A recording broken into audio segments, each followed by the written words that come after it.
How successful people think. Change your thinking, change your life. By John Maxwell. Acknowledgements. I'd like to say thank you to Margaret Maxwell, who shares her thinking with me daily. Charlie Wetzel, who does my writing. Stephanie Wetzel, who proofs and edits the manuscript, and Linda Eggers, who runs my life. Contents. Copyright. Acknowledgements. Introduction. 1. Cultivate big picture thinking. 2. Engage in focused thinking. 3. Harness creative thinking. 4. Employ realistic thinking. 5. Utilize strategic thinking. 6. Explore possibility thinking. 7. Learn from reflective thinking. 8. Question popular thinking. 9. Benefit from shared thinking. 10. Practice unselfish thinking. 11. Rely on bottom-line thinking. One final thought. Notes. About the author. Introduction. Good thinkers are always in demand. A person who knows how may always have a job, but the person who knows why will always be his boss. Good thinkers solve problems, they never lack ideas that can build an organization, and they always have hope for a better future. Good thinkers rarely find themselves at the mercy of ruthless people who would take advantage of them or try to deceive them, people like Nazi dictator Adolf Hitler, who once boasted, "What luck for rulers that men do not think." Those who develop the process of good thinking can rule themselves, even while under an oppressive ruler or in other difficult circumstances. In short, good thinkers are successful. I've studied successful people for 40 years, and though the diversity you find among them is astounding, I've found that they are all alike in one way: how they think. That is the one thing that separates successful people from unsuccessful ones. And here's the good news. How successful people think can be learned. If you change your thinking, you can change your life. Why you should change your thinking. It's hard to overstate the value of changing your thinking. Good thinking can do many things for you: generate revenue, solve problems and create opportunities. It can take you to a whole new level, personally and professionally. It really can change your life. Consider some things you need to know about changing your thinking. 1. Changed thinking is not automatic. Sadly, a change in thinking doesn't happen on its own. Good ideas rarely go out and find someone. If you want to find a good idea, you must search for it. If you want to become a better thinker, you need to work at it, and once you begin to become a better thinker, the good ideas keep coming. In fact, the amount of good thinking you can do at any time depends primarily on the amount of good thinking you are already doing. 2. Changed thinking is difficult. When you hear someone say, "Now this is just off the top of my head," expect dandruff. The only people who believe thinking is easy are those who don't habitually engage in it. Nobel Prize-winning physicist Albert Einstein, one of the best thinkers who ever lived, asserted, "Thinking is hard work, that's why so few do it." Because thinking is so difficult, you want to use anything you can to help you improve the process. 3. Changed thinking is worth the investment. Author Napoleon Hill observed, "More gold has been mined from the thoughts of man than has ever been taken from the earth." When you take the time to learn how to change your thinking and become a better thinker, you are investing in yourself. Gold mines tap out. Stock markets crash. Real estate investments can go sour. But a human mind with the ability to think well is like a diamond mine that never runs out. It's priceless. How to become a better thinker. Do you want to master the process of good thinking? Do you want to be a better thinker tomorrow than you are today? Then you need to engage in an ongoing process that improves your thinking. I recommend you do the following. 1. Expose yourself to good input. Good thinkers always prime the pump of ideas. They always look for things to get the thinking process started, because what you put in always impacts what comes out. Read books, review trade magazines, listen to tapes, and spend time with good thinkers. And when something intrigues you, whether it's someone else's idea or the seed of an idea that you've come up with yourself, keep it in front of you. Put it in writing and keep it somewhere in your favorite thinking place to stimulate your thinking. 2. Expose yourself to good thinkers. Spend time with the right people. As I worked on this section and bounced my ideas off of some key people, so that my thoughts would be stretched, I realized something about myself. All of the people in my life whom I consider to be close friends or colleagues are thinkers. Now, I love all people. I try to be kind to everyone I meet, and I desire to add value to as many people as I can through conferences, books, audio lessons, etc. But the people I seek out and choose to spend time with all challenge me with their thinking and their actions. They are constantly trying to grow and learn. That's true of my wife, Margaret, my close friends, and the executives who run my companies. Every one of them is a good thinker. The writer of Proverbs observed that sharp people sharpen one another, just as iron sharpens iron. If you want to be a sharp thinker, be around sharp people. 3. Choose to think good thoughts. To become a good thinker, you must become intentional about the thinking process. Regularly put yourself in the right place to think, shape, stretch, and land your thoughts. Make it a priority. Remember, thinking is a discipline. Recently I had breakfast with Dan Cathy, the president of Chick-fil-A, a fast food chain headquartered in the Atlanta area. I told him that I was working on this book and I asked him if he made thinking time a high priority. Not only did he say yes, but he told me about what he calls his thinking schedule. It helps him to fight the hectic pace of life that discourages intentional thinking. Dan says he sets aside time just to think for half a day every 2 weeks, for 1 whole day every month, and for 2 or 3 full days every year. Dan explains, "This helps me keep the main thing, since I am so easily distracted." You may want to do something similar, or you can develop a schedule and method of your own.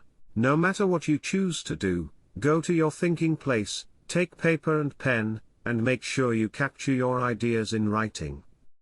4. Act on your good thoughts. Ideas have a short shelf life. You must act on them before the expiration date. World War I flying ace Eddie Rickenbacker said it all when he remarked, "I can give you a 6-word formula for success: think things through, then follow through." 5. Allow your emotions to create another good thought. To start the thinking process, you cannot rely on your feelings. In Failing Forward, I wrote that you can act your way into feeling long before you can feel your way into action. If you wait until you feel like doing something, you will likely never accomplish it. The same is true for thinking. You cannot wait until you feel like thinking to do it. However, I've found that once you engage in the process of good thinking, you can use your emotions to feed the process and create mental momentum. Try it for yourself. After you go through the disciplined process of thinking and enjoy some success, allow yourself to savor the moment and try riding the mental energy of that success. If you're like me, it's likely to spur additional thoughts and productive ideas. 6. Repeat the process. One good thought does not make a good life. The people who have one good thought and try to ride it for an entire career often end up unhappy or destitute. They are the one-hit wonders, the one-book authors, the one-message speakers, the one-time inventors who spend their life struggling to protect or promote their single idea. Success comes to those who have an entire mountain of gold that they continually mine, not those who find one nugget and try to live on it for 50 years. To become someone who can mine a lot of gold, you need to keep repeating the process of good thinking. Putting yourself in the right place to think. Becoming a good thinker isn't overly complicated. It's a discipline. If you do the 6 things I have outlined, you will set yourself up for a lifestyle of better thinking. But what do you do to come up with specific ideas on a day-to-day basis? I want to teach you the process that I've used to discover and develop good thoughts. It's certainly not the only one that works, but it has worked well for me. 1. Find a place to think your thoughts. If you go to your designated place to think expecting to generate good thoughts, then eventually you will come up with some. Where is the best place to think? Everybody is different. Some people think best in the shower. Others, like my friend Dick Biggs, like to go to a park. For me, the best places to think are in my car, on planes, and in the spa. Ideas come to me in other places as well, such as when I'm in bed.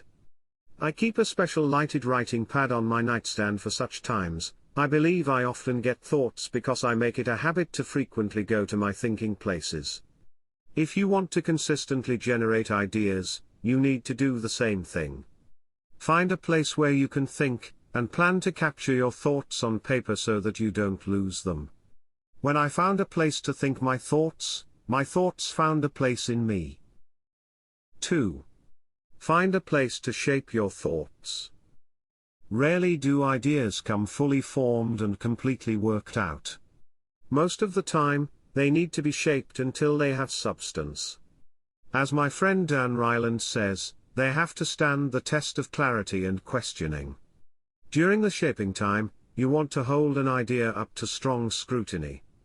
Many times a thought that seemed outstanding late at night looks pretty silly in the light of day. Ask questions about your ideas. Fine-tune them. One of the best ways to do that is to put your thoughts in writing. Professor, college president, and U.S. Senator S.I. Hayakawa wrote, "Learning to write is learning to think."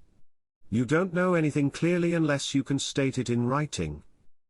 As you shape your thoughts, you find out whether an idea has potential.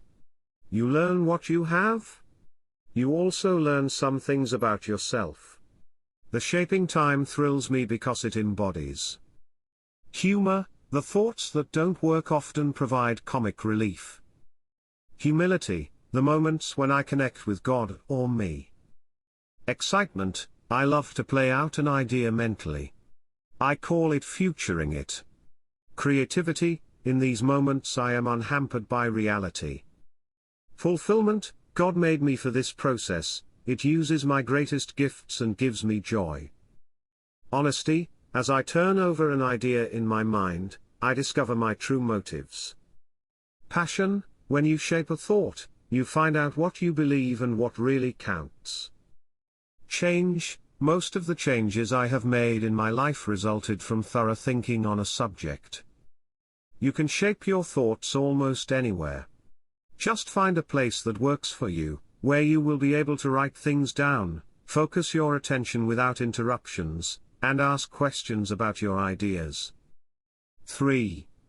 Find a place to stretch your thoughts. If you come upon great thoughts and spend time mentally shaping them, don't think you're done and can stop there. If you do, you will miss some of the most valuable aspects of the thinking process. You miss bringing others in and expanding ideas to their greatest potential. Earlier in my life, I have to admit, I was often guilty of this error. I wanted to take an idea from seed thought to solution before sharing it with anyone, even the people it would most impact. I did this both at work and at home. But over the years, I have learned that you can go much farther with a team than you can go alone. I've found a kind of formula that can help you stretch your thoughts. It says, the right thought plus the right people. In the right environment at the right time. For the right reason equals the right result. This combination is hard to beat. Like every person, Every thought has the potential to become something great.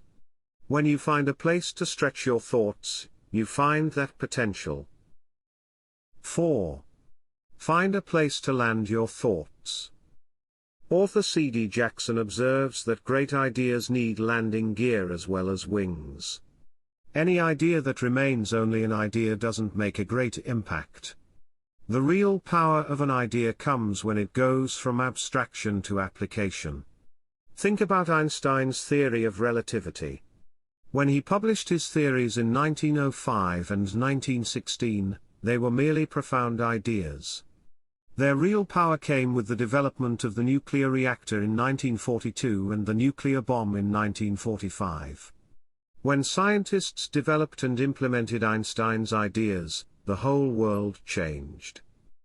Likewise, if you want your thoughts to make an impact, you need to land them with others, so that they can someday be implemented. As you plan for the application phase of the thinking process, land your ideas first with yourself. Landing an idea with yourself will give you integrity. People will buy into an idea only after they buy into the leader who communicates it. Before teaching any lesson, I ask myself 3 questions: do I believe it? Do I live it? Do I believe others should live it? If I can't answer yes to all 3 questions, then I haven't landed it. Key players, let's face it, no idea will fly if the influencers don't embrace it. After all, they are the people who carry thoughts from idea to implementation. Those most affected, landing thoughts with the people on the firing line will give you great insight. Those closest to changes that occur as a result of a new idea can give you a reality read. And that's important, because sometimes even when you've diligently completed the process of creating a thought, shaping it, and stretching it with other good thinkers, you can still miss the mark. 5. Find a place to fly your thoughts.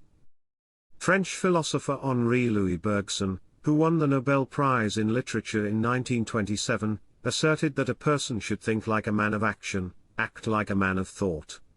What good is thinking if it has no application in real life? Thinking divorced from actions cannot be productive. Learning how to master the process of thinking well leads you to productive thinking. If you can develop the discipline of good thinking and turn it into a lifetime habit, then you will be successful and productive all of your life. Once you've created, shaped, stretched, and landed your thoughts, then flying them can be fun and easy. Portrait of a good thinker. You often hear someone say that a colleague or friend is a good thinker, but that phrase means something different to everyone. To one person it may mean having a high IQ, while to another it could mean knowing a bunch of trivia or being able to figure out who done it when reading a mystery novel. I believe that good thinking isn't just one thing. It consists of several specific thinking skills. Becoming a good thinker means developing those skills to the best of your ability. It doesn't matter whether you were born rich or poor. It doesn't matter if you have a 3rd-grade education or possess a PhD. It doesn't matter if you suffer from multiple disabilities or you're the picture of health. No matter what your circumstances, you can learn to be a good thinker. All you must do is be willing to engage in the process every day.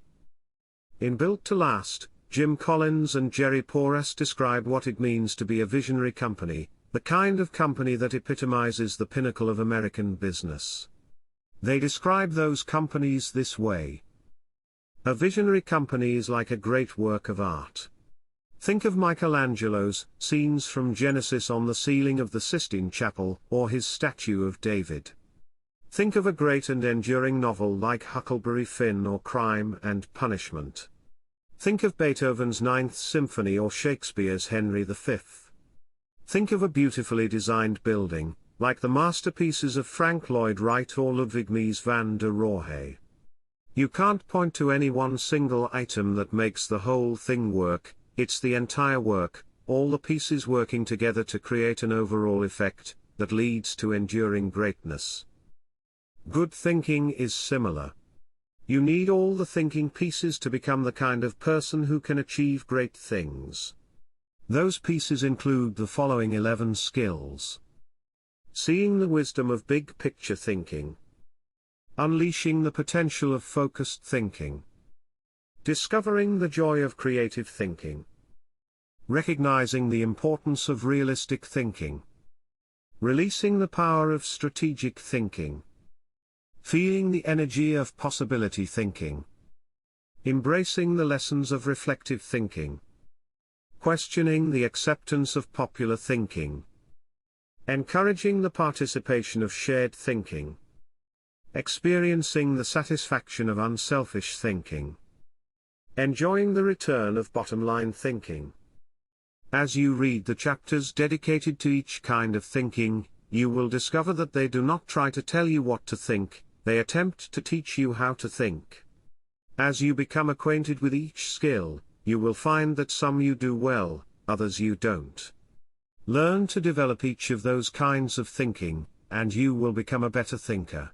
Master all that you can, including the process of shared thinking, which helps you compensate for your weak areas, and your life will change. Chapter 1. Cultivate Big Picture Thinking. Where success is concerned, people are not measured in inches, or pounds, or college degrees, or family background, they are measured by the size of their thinking. David Schwartz. Big picture thinking can benefit any person in any profession.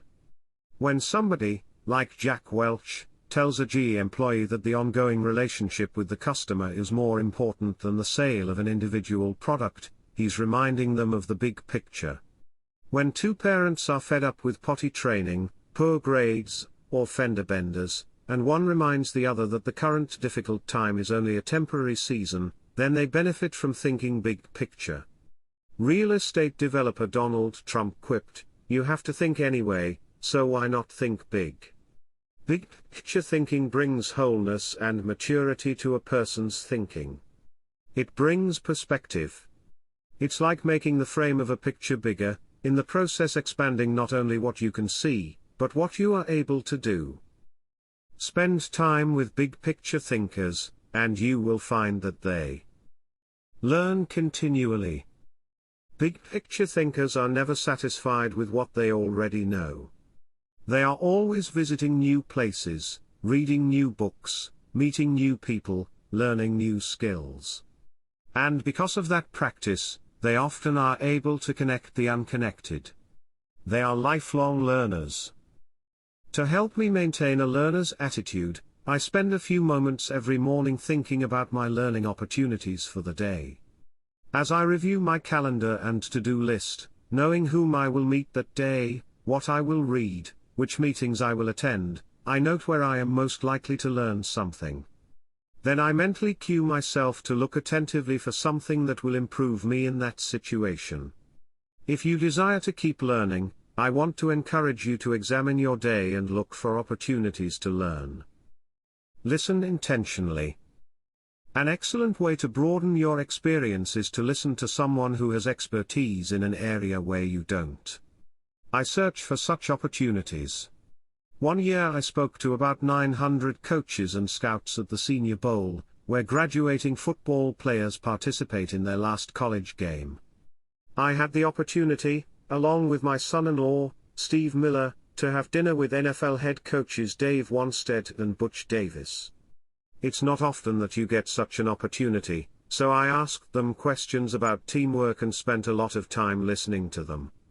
At the end of the evening, as Steve and I were walking to our car, he said to me, "John, I bet you asked those coaches 100 questions tonight."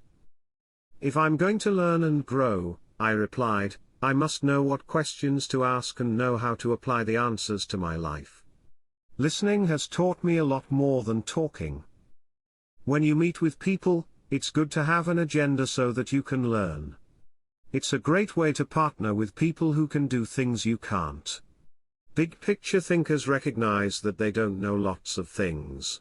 They frequently ask penetrating questions to enlarge their understanding and thinking. If you want to become a better big picture thinker, then become a good listener. Look expansively.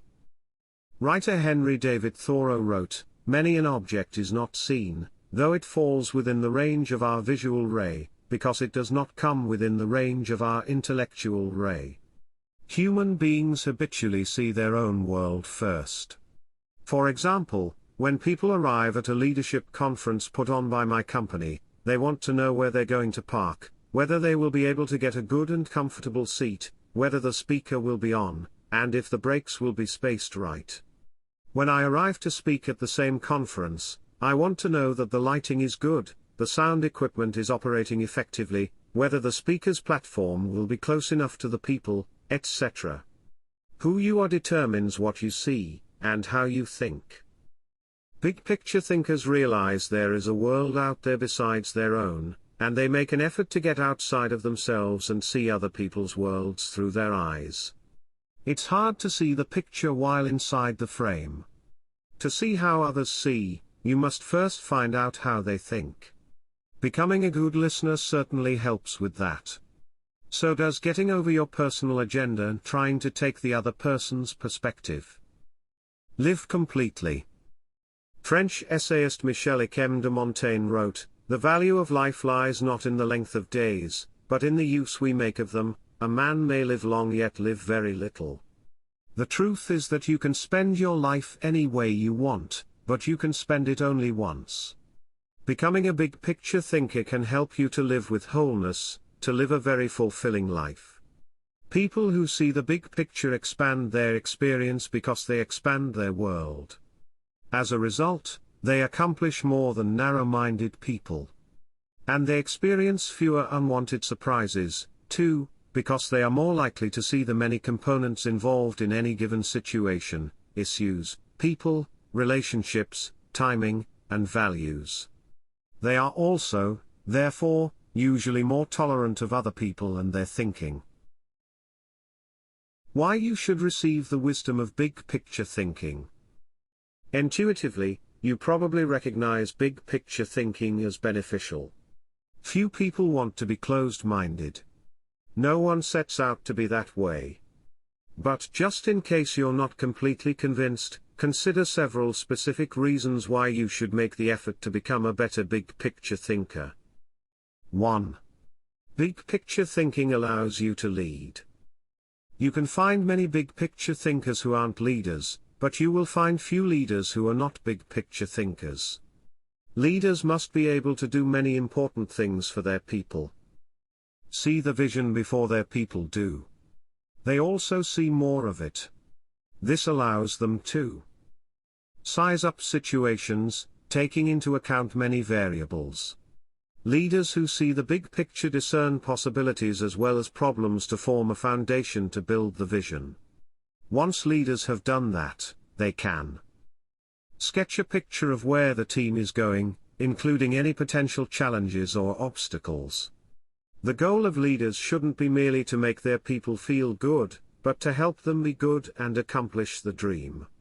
The vision, shown accurately, will allow leaders to show how the future connects with the past to make the journey more meaningful.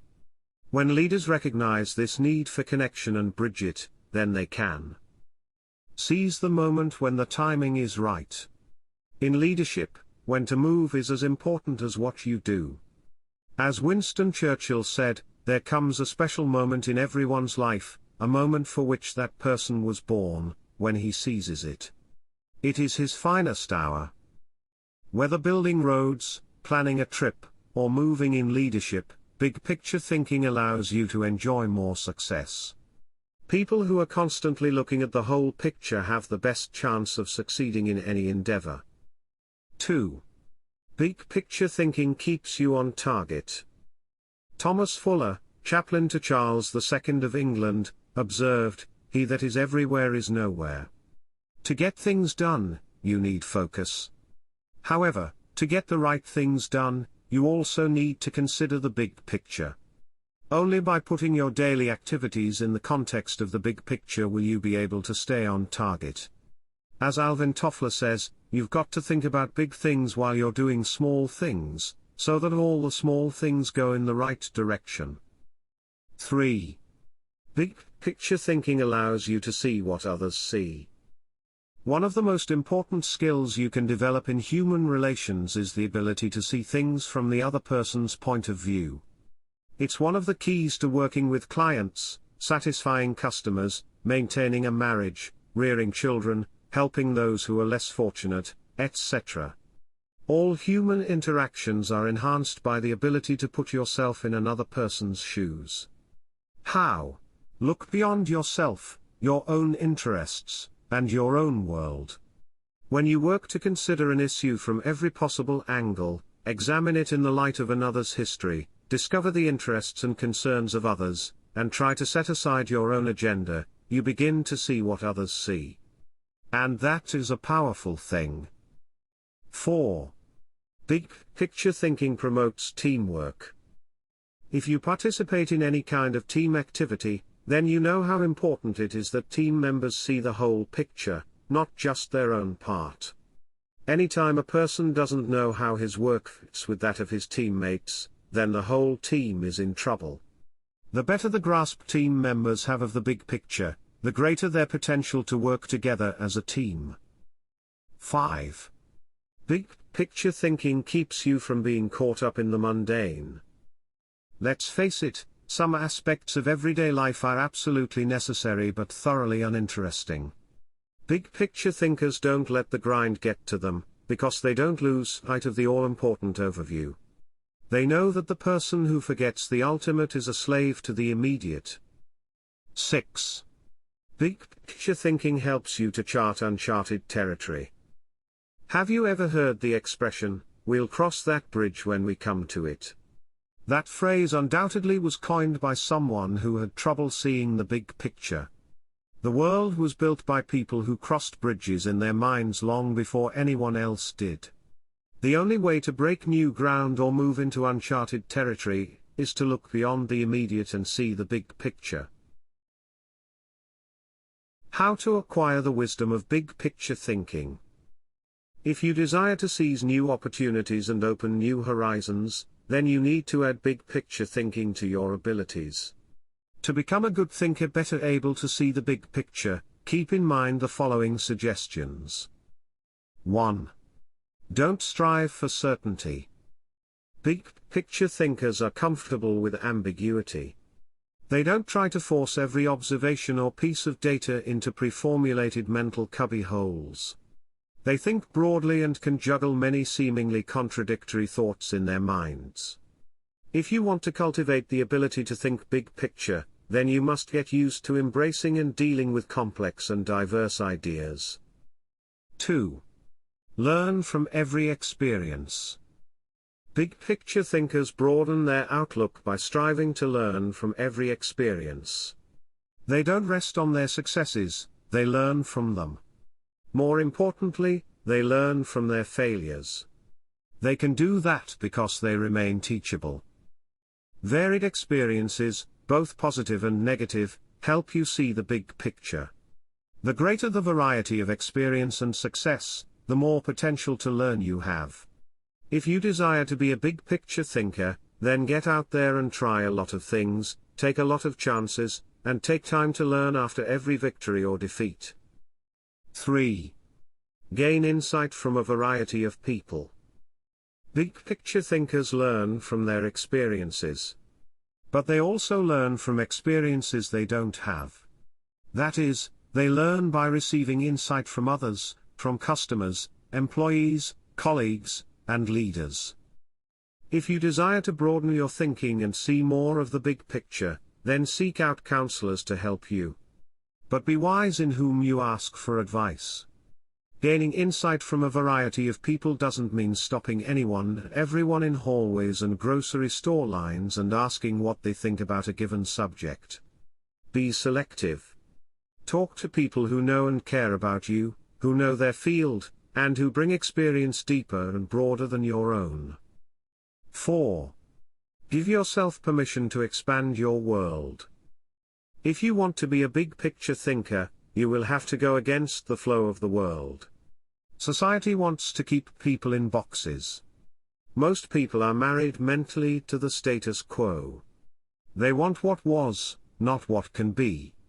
They seek safety and simple answers. To think big picture, you need to give yourself permission to go a different way, to break new ground, to find new worlds to conquer.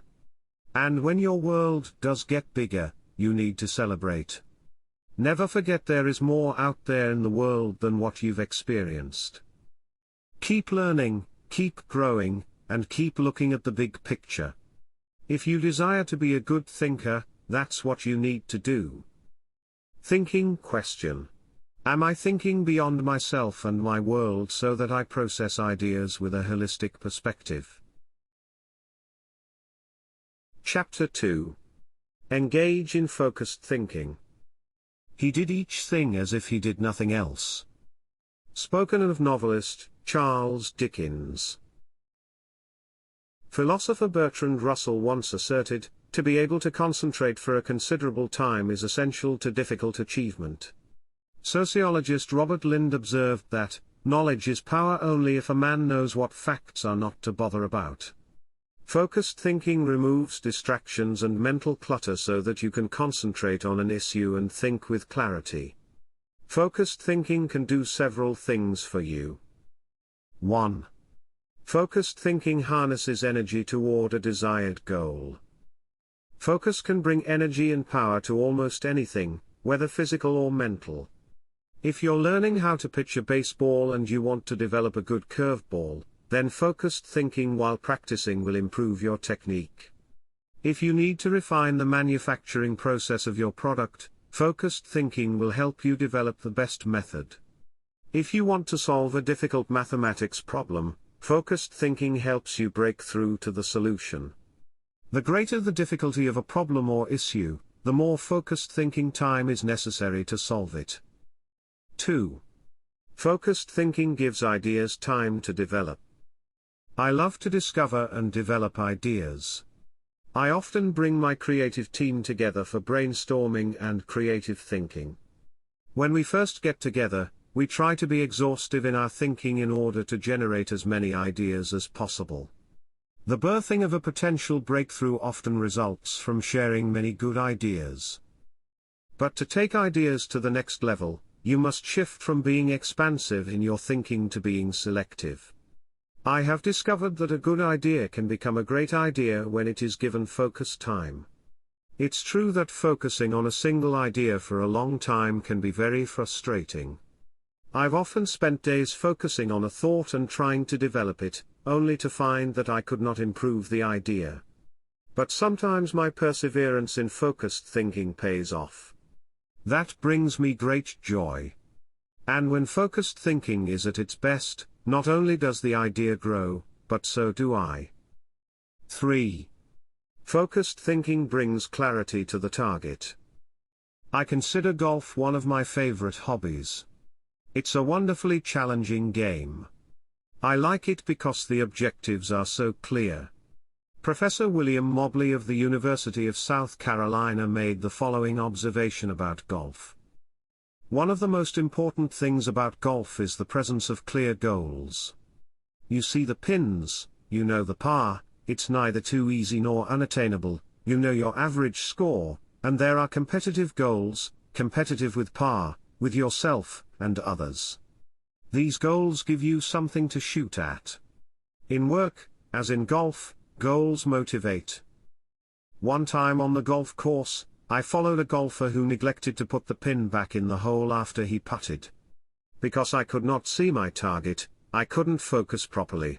My focus quickly turned to frustration, and to poor play. To be a good golfer, a person needs to focus on a clear target. The same is true in thinking. Focus helps you to know the goal, and to achieve it. 4. Focused thinking will take you to the next level. No one achieves greatness by becoming a generalist. You don't hone a skill by diluting your attention to its development. The only way to get to the next level is to focus. No matter whether your goal is to increase your level of play, sharpen your business plan, improve your bottom line, develop your subordinates, or solve personal problems, you need to focus. Author Harry A. Overstreet observed, "The immature mind hops from one thing to another, the mature mind seeks to follow through." Where should you focus your thinking? Does every area of your life deserve dedicated, focused thinking time? Of course, the answer is no. Be selective, not exhaustive, in your focused thinking. For me, that means dedicating in-depth thinking time to 4 areas: leadership, creativity, communication, and intentional networking.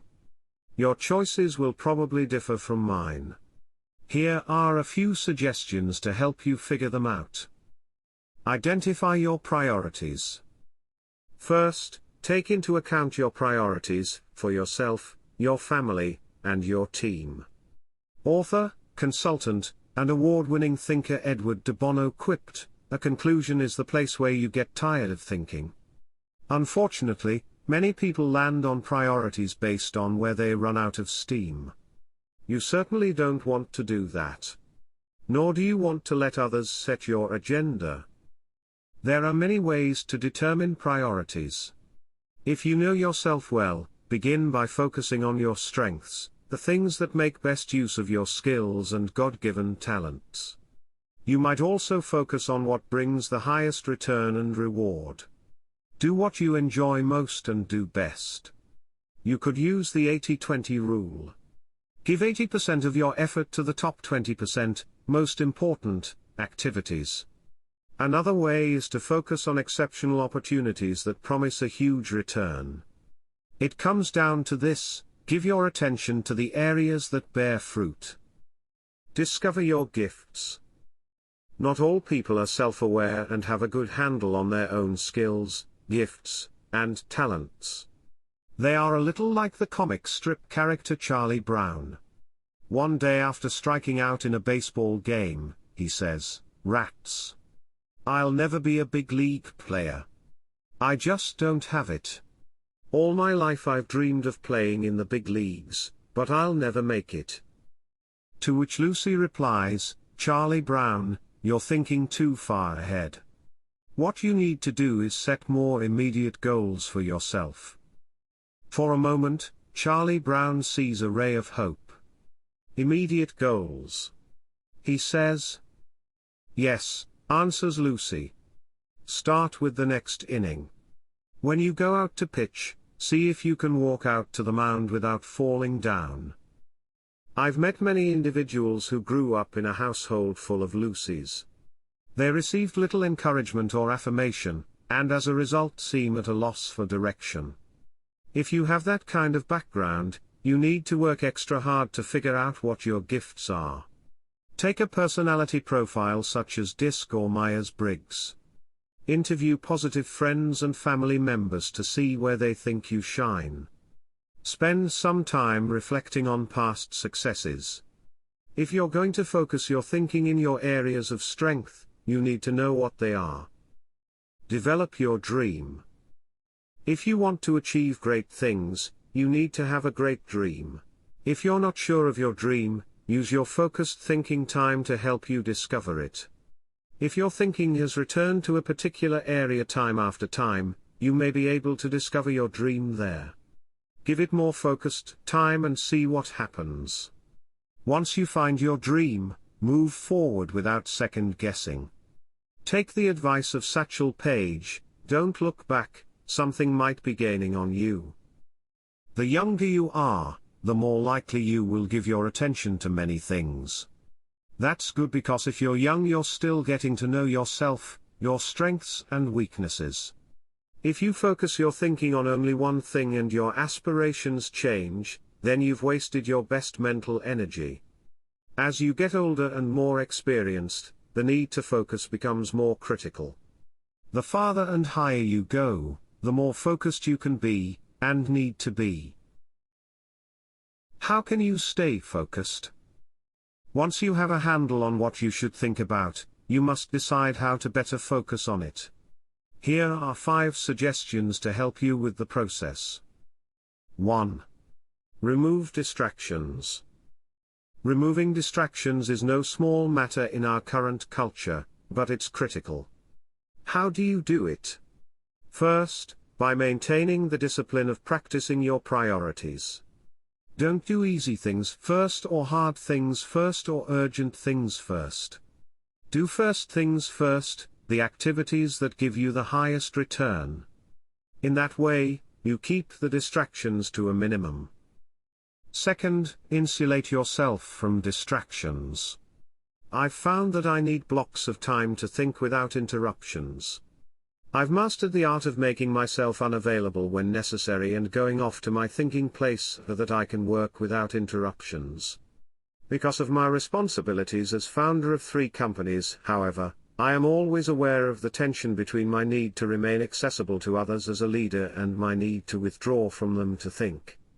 The best way to resolve the tension is to understand the value of both activities. Walking slowly through the crowd allows me to connect with people and know their needs. Withdrawing from the crowd allows me to think of ways to add value to them. My advice to you is to place value on and give attention to both. If you naturally withdraw, then make sure to get out among people more often. If you're always on the go and rarely withdraw for thinking time, then remove yourself periodically so that you can unleash the potential of focused thinking. And wherever you are, be there. 2. Make time for focused thinking. Once you have a place to think, you need the time to think. Because of the fast pace of our culture, people tend to multitask. But that's not always a good idea.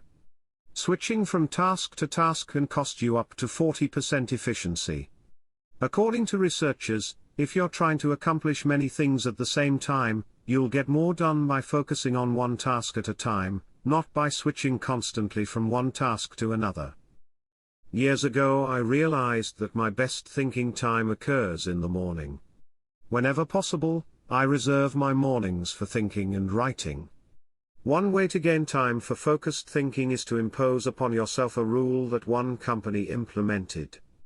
Don't allow yourself to look at email until after 10 a.m. Instead, focus your energies on your number 1 priority. Put non-productive time wasters on hold so that you can create thinking time for yourself. 3. Keep items of focus before you. Ralph Waldo Emerson, the great transcendental thinker, believed, concentration is the secret of strength in politics, in war, in trade, in short in all management of human affairs. To help me concentrate on the things that matter, I work to keep important items before me. One way is to ask my assistant, Linda Eggers, to keep bringing it up, asking me about it, giving me additional information in reference to it. I also keep a file or a page on my desk so that I see it every day as I work. That strategy has successfully helped me for 30 years to stimulate and sharpen ideas. If you've never done it, I recommend that you try it. I'll tell you more about it in the section on reflective thinking. 4. Set goals. I believe goals are important. The mind will not focus until it has clear objectives. But the purpose of goals is to focus your attention and give you direction, not to identify a final destination. As you think about your goals, note that they should be clear enough to be kept in focus, close enough to be achieved, helpful enough to change lives. Those guidelines will get you going. And be sure to write down your goals. If they're not written, I can almost guarantee that they're not focused enough. And if you really want to make sure they're focused, take the advice of David Belasco, who says, if you can't write your idea on the back of my business card, you don't have a clear idea. Even if you look back years from now and think your goals were too small, they will have served their purpose, if they provide you with direction. 5. Question your progress. Take a good look at yourself from time to time to see whether you are actually making progress. That is the most accurate measure of whether you are making the best use of focused thinking. Ask yourself, am I seeing a return for my investment of focused thinking time? Is what I am doing getting me closer to my goals? Am I headed in a direction that helps me to fulfill my commitments, maintain my priorities, and realize my dreams. What are you giving up to go up? No one can go to the highest level and remain a generalist. My dad used to say, find the one thing you do well and don't do anything else. I've found that to do well at a few things, I have had to give up many things. As I worked on this chapter, I spent some time reflecting on the kinds of things I've given up. Here are the main ones. I can't know everyone. I love people, and I'm outgoing. Put me into a room full of people, and I feel energized. So it goes against my grain to restrict myself from spending time with lots of people. To compensate for that, I've done a couple of things. First, I've chosen a strong inner circle of people. They not only provide tremendous professional help, but they also make life's journey much more pleasant. Second, I ask certain friends to catch me up on what's happening in the lives of other friends. I usually do that when I'm traveling and can't block out the time I would need for focused thinking. I can't do everything. There are only a few exceptional opportunities in any person's lifetime. That's why I strive for excellence in a few things rather than a good performance in many. That's cost me. Because of my workload, I also have to skip doing many things that I would love to do. For example, every week I hand off projects that I think would be fun to do myself. I practice the 10-80-10 principle with the people to whom I'm delegating a task. I help with the first 10% by casting vision, laying down parameters, providing resources, and giving encouragement. Then once they've done the middle 80%, I come alongside them again and help them take whatever it is the rest of the way, if I can. I call it putting the cherry on top. I can't go everywhere. Every conference speaker and author has to travel a lot. Before I began doing much speaking, that seemed like a glamorous life. But after logging several million miles, I know what kind of a toll it can take. Ironically, I still love traveling for pleasure with my wife, Margaret. It's one of our great joys. She and I could take 10 vacations a year and enjoy every one of them. Yet we can't, because so much of my time is consumed doing what I was called to do, help people to grow personally, and to develop as leaders. I can't be well-rounded. Being focused also keeps me from being well-rounded. I tell people, 99% of everything in life I don't need to know about. I try to focus on the 1% that gives the highest return. And of the remaining 99, Margaret keeps me aware of whatever I need to know. It's one of the ways I keep from getting totally out of balance in my life. Being willing to give up some of the things you love in order to focus on what has the greatest impact isn't an easy lesson to learn. But the earlier you embrace it, the sooner you can dedicate yourself to excellence in what matters most. Thinking question. Am I dedicated to removing distractions and mental clutter so that I can concentrate with clarity on the real issue? Chapter 3. Harness Creative Thinking. The joy is in creating, not maintaining. Vince Lombardi, NFL Hall of Fame coach. Creativity is pure gold, no matter what you do for a living. Annette Moser-Wellman, author of The 5 Faces of Genius, asserts, the most valuable resource you bring to your work and to your firm is your creativity. More than what you get done, more than the role you play, more than your title, more than your output, it's your ideas that matter. Despite the importance of a person's ability to think with creativity, few people seem to possess the skill in abundance. If you're not as creative as you would like to be, you can change your way of thinking. Creative thinking isn't necessarily original thinking. In fact, I think people mythologize original thought. Most often, creative thinking is a composite of other thoughts discovered along the way. Even the great artists, whom we consider highly original, learned from their masters, modeled their work on that of others, and brought together a host of ideas and styles to create their own work. Study art, and you will see threads that run through the work of all artists and artistic movements, connecting them to other artists who went before them. Characteristics of creative thinkers. Perhaps you're not even sure what I mean when I ask whether you are a creative thinker. Consider some characteristics that creative thinkers have in common. Creative thinkers value ideas. Annette Moser-Wellman observes, highly creative people are dedicated to ideas. They don't rely on their talent alone, they rely on their discipline. Their imagination is like a second skin. They know how to manipulate it to its fullest. Creativity is about having ideas, lots of them. You will have ideas only if you value ideas. Creative thinkers explore options. I've yet to meet a creative thinker who didn't love options. Exploring a multitude of possibilities helps to stimulate the imagination, and imagination is crucial to creativity. As Albert Einstein put it, imagination is more important than knowledge. People who know me well will tell you that I place a very high value on options. Why? Because they provide the key to finding the best answer, not the only answer. Good thinkers come up with the best answers. They create backup plans that provide them with alternatives.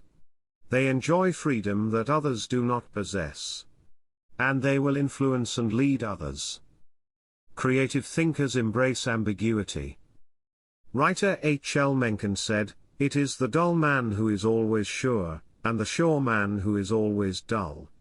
Creative people don't feel the need to stamp out uncertainty. They see all kinds of inconsistencies and gaps in life, and they often take delight in exploring those gaps, or in using their imagination to fill them in. Creative thinkers celebrate the offbeat.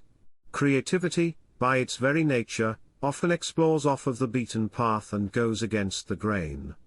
Diplomat and longtime president of Yale University Kingman Brewster said, "There is a correlation between the creative and the screwball. So we must suffer the screwball gladly." To foster creativity in yourself or others, be willing to tolerate a little oddness. Creative thinkers connect the unconnected. Because creativity utilizes the ideas of others, there's great value in being able to connect one idea to another, especially to seemingly unrelated ideas. Graphic designer Tim Hansen says, "Creativity is especially expressed in the ability to make connections, to make associations, to turn things around and express them in a new way." Creating additional thoughts is like taking a trip in your car. You may know where you are going, but only as you move toward your destination can you see and experience things in a way not possible before you started. Creative thinking works something like this. Think, collect, create, correct, connect. Once you begin to think, you are free to collect. You ask yourself, what material relates to this thought? Once you have the material, you ask, what ideas can make the thought better? That can start to take an idea to the next level. After that, you can correct or refine it by asking, what changes can make these ideas better? Finally, you connect the ideas by positioning them in the right context, to make the thought complete and powerful. Creative thinkers don't fear failure. Creativity demands the ability to be unafraid of failure because creativity equals failure. You may be surprised to hear such a statement, but it's true. Charles Frankel asserts that anxiety is the essential condition of intellectual and artistic creation. Creativity requires a willingness to look stupid. It means getting out on a limb, knowing that the limb often breaks. Creative people know these things and still keep searching for new ideas. They just don't let the ideas that don't work prevent them from coming up with more ideas that do work. Why you should discover the joy of creative thinking. Creativity can improve a person's quality of life. Here are 5 specific things creative thinking has the potential to do for you. 1. Creative thinking adds value to everything. Wouldn't you enjoy a limitless reservoir of ideas that you could draw upon at any time? That's what creative thinking gives you. For that reason, no matter what you are currently able to do, creativity can increase your capabilities. Creativity is being able to see what everybody else has seen, and think what nobody else has thought, so that you can do what nobody else has done. Sometimes creative thinking lies along the lines of invention, where you break new ground. Other times it moves along the lines of innovation, which helps you to do old things in a new way. But either way, it's seeing the world through sufficiently new eyes, so that new solutions appear. That always adds value. 2. Creative thinking compounds. Over the years, I've found that creative thinking is hard work. But creative thinking compounds given enough time and focus. Perhaps more than any other kind of thinking, creative thinking builds on itself and increases the creativity of the thinker. Poet Maya Angelou observed, "You can't use up creativity. The more you use, the more you have." Sadly, too often creativity is smothered rather than nurtured. There has to be a climate in which new ways of thinking, perceiving, questioning are encouraged. If you cultivate creative thinking in an environment that nurtures creativity, there's no telling what kind of ideas you can come up with. I'll talk more on that later. 3. Creative thinking draws people to you and your ideas. Creativity is intelligence having fun. People admire intelligence, and they are always attracted to fun, so the combination is fantastic. If anyone could be said to have fun with his intelligence, it was Leonardo da Vinci. The diversity of his ideas and expertise staggers the mind. He was a painter, architect, sculptor, anatomist, musician, inventor, and engineer. The term Renaissance man was coined because of him. Just as people were drawn to Da Vinci and his ideas during the Renaissance, they are drawn to creative people today. If you cultivate creativity, you will become more attractive to other people, and they will be drawn to you. 4.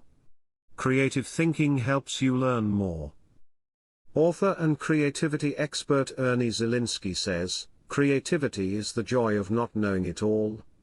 The joy of not knowing it all refers to the realization that we seldom if ever have all the answers. We always have the ability to generate more solutions to just about any problem. Being creative is being able to see or imagine a great deal of opportunity to life's problems. Creativity is having options. It almost seems too obvious to say, but if you are always actively seeking new ideas, you will learn. Creativity is teachability. It's seeing more solutions than problems.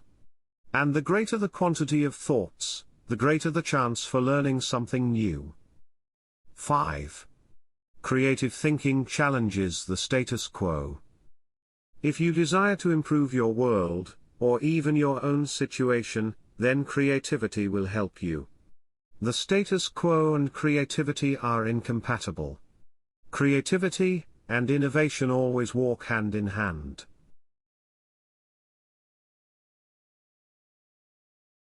How to discover the joy of creative thinking. At this point you may be saying, "Okay, I'm convinced that creative thinking is important. But how do I find the creativity within me? How do I discover the joy of creative thought?"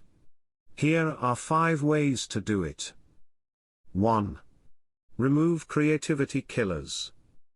Economics professor and humor author Stephen Leacock said, "Personally, I would sooner have written Alice in Wonderland than the whole Encyclopedia Britannica." He valued the warmth of creativity over cold facts.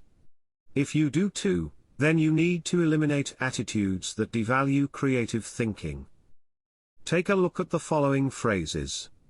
They are almost guaranteed to kill creative thinking any time you hear or think them. I'm not a creative person. Follow the rules. Don't ask questions. Don't be different. Stay within the lines. There is only one way. Don't be foolish. Be practical. Be serious. Think of your image. That's not logical. It's not practical. It's never been done. It can't be done. It didn't work for them. We tried that before. It's too much work. We can't afford to make a mistake. It will be too hard to administer. We don't have the time. We don't have the money. Yes, but play is frivolous. Failure is final. If you think you have a great idea, don't let anyone talk you out of it even if it sounds foolish. Don't let yourself or anyone else subject you to creativity killers. After all, you can't do something new and exciting if you force yourself to stay in the same old rut. Don't just work harder at the same old thing. Make a change. 2. Think creatively by asking the right questions. Creativity is largely a matter of asking the right questions. Management trainer Sir Anthony J. said, "The uncreative mind can spot wrong answers, but it takes a creative mind to spot wrong questions." Wrong questions shut down the process of creative thinking. They direct thinkers down the same old path, or they chide them into believing that thinking isn't necessary at all. To stimulate creative thinking, ask yourself questions such as: why must it be done this way? What is the root problem? What are the underlying issues? What does this remind me of? What is the opposite? What metaphor or symbol helps to explain it? Why is it important? What's the hardest or most expensive way to do it? Who has a different perspective on this? What happens if we don't do it at all? You get the idea, and you can probably come up with better questions yourself. Physicist Tom Hurstfield observed, "If you don't ask, why this? Often enough, somebody will ask, why you?" If you want to think creatively, you must ask good questions. You must challenge the process. 3. Develop a creative environment. Charlie Brower said, "A new idea is delicate. It can be killed by a sneer or a yawn, it can be stabbed to death by a quip and worried to death by a frown on the right man's brow." Negative environments kill thousands of great ideas every minute.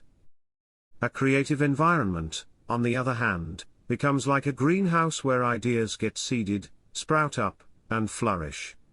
A creative environment encourages creativity. David Hills says, "Studies of creativity suggest that the biggest single variable of whether or not employees will be creative is whether they perceive they have permission. When innovation and good thinking are openly encouraged and rewarded, then people see that they have permission to be creative." Places a high value on trust among team members and individuality. Creativity always risks failure. That's why trust is so important to creative people. In the creative process, trust comes from people working together, from knowing that people on the team have experience launching successful, creative ideas, and from the assurance that creative ideas won't go to waste, because they will be implemented. Embraces those who are creative. Creative people celebrate the offbeat. How should creative people be treated? I take the advice of Tom Peters: weed out the dullards, nurture the nuts. I do that by spending time with them, which I enjoy anyway. I especially like to pull people into brainstorming sessions. People look forward to an invitation to such meetings because the time will be filled with energy, ideas and laughter. And the odds are high that a new project, seminar, or business strategy will result. When that happens, they also know a party's coming. Focuses on innovation, not just invention. Sam Weston, creator of the popular action figure G.I. Joe, said, "Truly groundbreaking ideas are rare, but you don't necessarily need one to make a career out of creativity. My definition of creativity is the logical combination of two or more existing elements that result in a new concept. The best way to make a living with your imagination is to develop innovative applications, not imagine completely new concepts. Creative people say, "Give me a good idea, and I'll give you a better idea."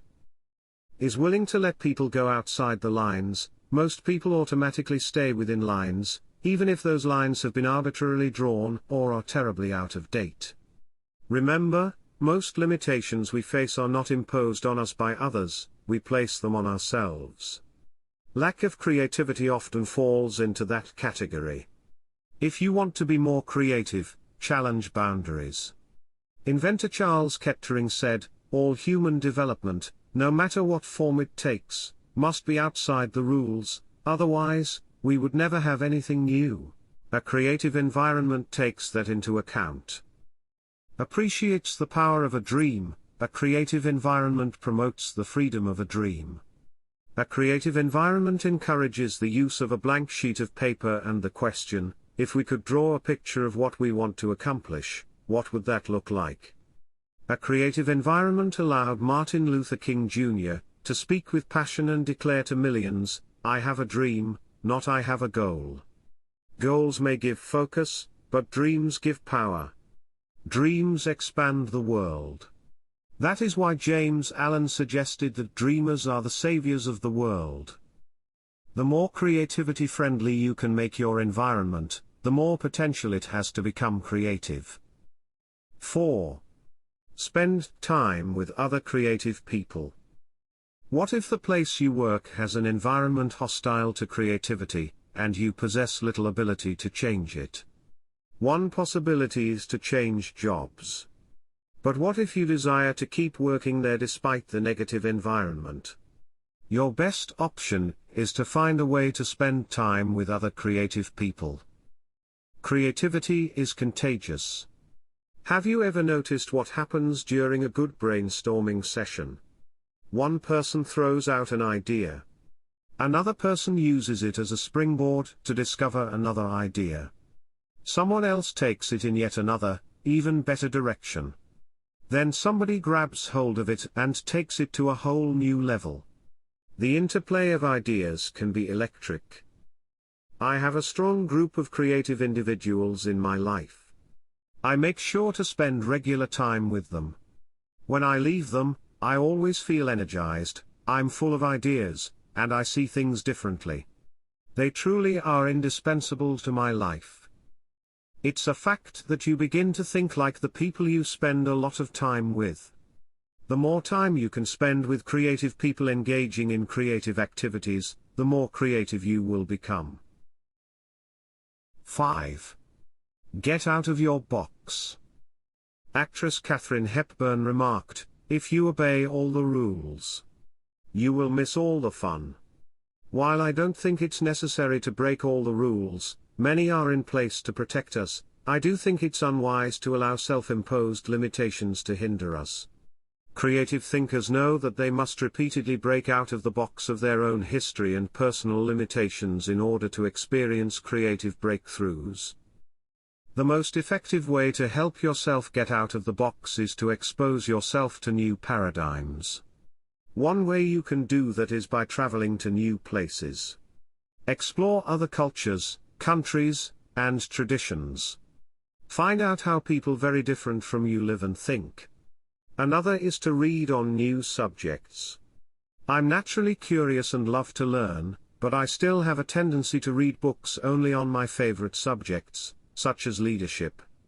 I sometimes have to force myself to read books that broaden my thinking, because I know it's worth it. If you want to break out of your own box, get into somebody else's. Read broadly. Many people mistakenly believe that if individuals aren't born with creativity, they will never be creative. But you can see from the many strategies and examples I've given that creativity can be cultivated in the right supportive environment. Thinking question. Am I working to break out of my box of limitations so that I explore ideas and options to experience creative breakthroughs? Chapter 4. Employ realistic thinking. The first responsibility of a leader is to define reality. Max Dupree, Chairman Emeritus of Herman Miller Incorporated. As anyone knows who's been out of school for a few years, there's usually a huge gap between a college education and the reality of the working world. Honestly, early in my career, I went out of my way to avoid too much realistic thinking because I thought it would interfere with my creative thinking. But as I've grown, I've come to realize that realistic thinking adds to my life. Reality check. Reality is the difference between what we wish for and what is. It took some time for me to evolve into a realistic thinker. The process went in phases. First, I did not engage in realistic thinking at all. After a while, I realized that it was necessary, so I began to engage in it occasionally. But I didn't like it because I thought it was too negative. And any time I could delegate it, I did. Eventually, I found that I had to engage in realistic thinking if I was going to solve problems and learn from my mistakes. And in time, I became willing to think realistically before I got in trouble and make it a continual part of my life. Today, I encourage my key leaders to think realistically. We make realistic thinking the foundation of our business because we derive certainty and security from it. Why you should recognize the importance of realistic thinking. If you're a naturally optimistic person, as I am, you may not possess great desire to become a more realistic thinker. But cultivating the ability to be realistic in your thinking will not undermine your faith in people, nor will it lessen your ability to see and seize opportunities. Instead, it will add value to you in other ways. 1. Realistic thinking minimizes downside risk. Actions always have consequences. Realistic thinking helps you to determine what those consequences could be. And that's crucial, because only by recognizing and considering consequences can you plan for them. If you plan for the worst-case scenario, you can minimize the downside risk. 2. Realistic thinking gives you a target and game plan. I've known business people who were not realistic thinkers. Here's the good news: they were very positive and had a high degree of hope for their business. Here's the bad news: hope is not a strategy. Realistic thinking leads to excellence in leadership and management because it requires people to face reality. They begin to define their target, and develop a game plan to hit it. When people engage in realistic thinking, they also begin to simplify practices and procedures, which results in better efficiency. Truthfully, in business only a few decisions are important. Realistic thinkers understand the difference between the important decisions and those that are merely necessary in the normal course of business. The decisions that matter relate directly to your purpose. James Allen was right when he wrote, "Until thought is linked with purpose, there is no intelligent accomplishment." 3. Realistic thinking is a catalyst for change. People who rely on hope for their success rarely make change a high priority. If you have only hope, you imply that achievement and success are out of your hands. It's a matter of luck or chance. Why bother changing? Realistic thinking can dispel that kind of wrong attitude. There's nothing like staring reality in the face to make a person recognize the need for change. Change alone doesn't bring growth, but you cannot have growth without change. 4. Realistic thinking provides security. Anytime you have thought through the worst that can happen and you have developed contingency plans to meet it, you become more confident and secure. It's reassuring to know that you are unlikely to be surprised. Disappointment is the difference between expectations and reality. Realistic thinking minimizes the difference between the two. 5. Realistic thinking gives you credibility. Realistic thinking helps people to buy into the leader and his or her vision. Leaders continually surprised by the unexpected soon lose credibility with their followers. On the other hand, leaders who think realistically and plan accordingly position their organizations to win. That gives their people confidence in them. The best leaders ask realistic questions before casting vision. They ask themselves things like, is it possible? Does this dream include everyone or just a few? Have I identified and articulated the areas that will make this dream difficult to achieve? 6. Realistic thinking provides a foundation to build on. Thomas Edison observed, the value of a good idea is in using it. The bottom line on realistic thinking is that it helps you to make an idea usable by taking away the wish factor. Most ideas and efforts don't accomplish their intended results because they rely too much on what we wish rather than what is. You can't build a house in midair, it needs a solid foundation. Ideas and plans are the same. They need something concrete on which to build. Realistic thinking provides that solid foundation. 7. Realistic thinking is a friend to those in trouble. If creativity is what you would do if you were unafraid of the possibility of failure, then reality is dealing with failure if it does happen. Realistic thinking gives you something concrete to fall back on during times of trouble, which can be very reassuring. Certainty in the midst of uncertainty brings stability. 8.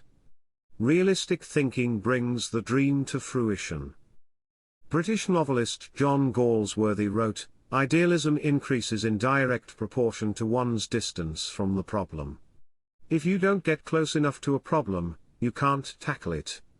If you don't take a realistic look at your dream, and what it will take to accomplish it, you will never achieve it. Realistic thinking helps to pave the way for bringing any dream to fruition. How to recognize the importance of realistic thinking? Because I'm naturally optimistic rather than realistic, I've had to take concrete steps to improve my thinking in this area. Here are 5 things I do to improve my realistic thinking. 1.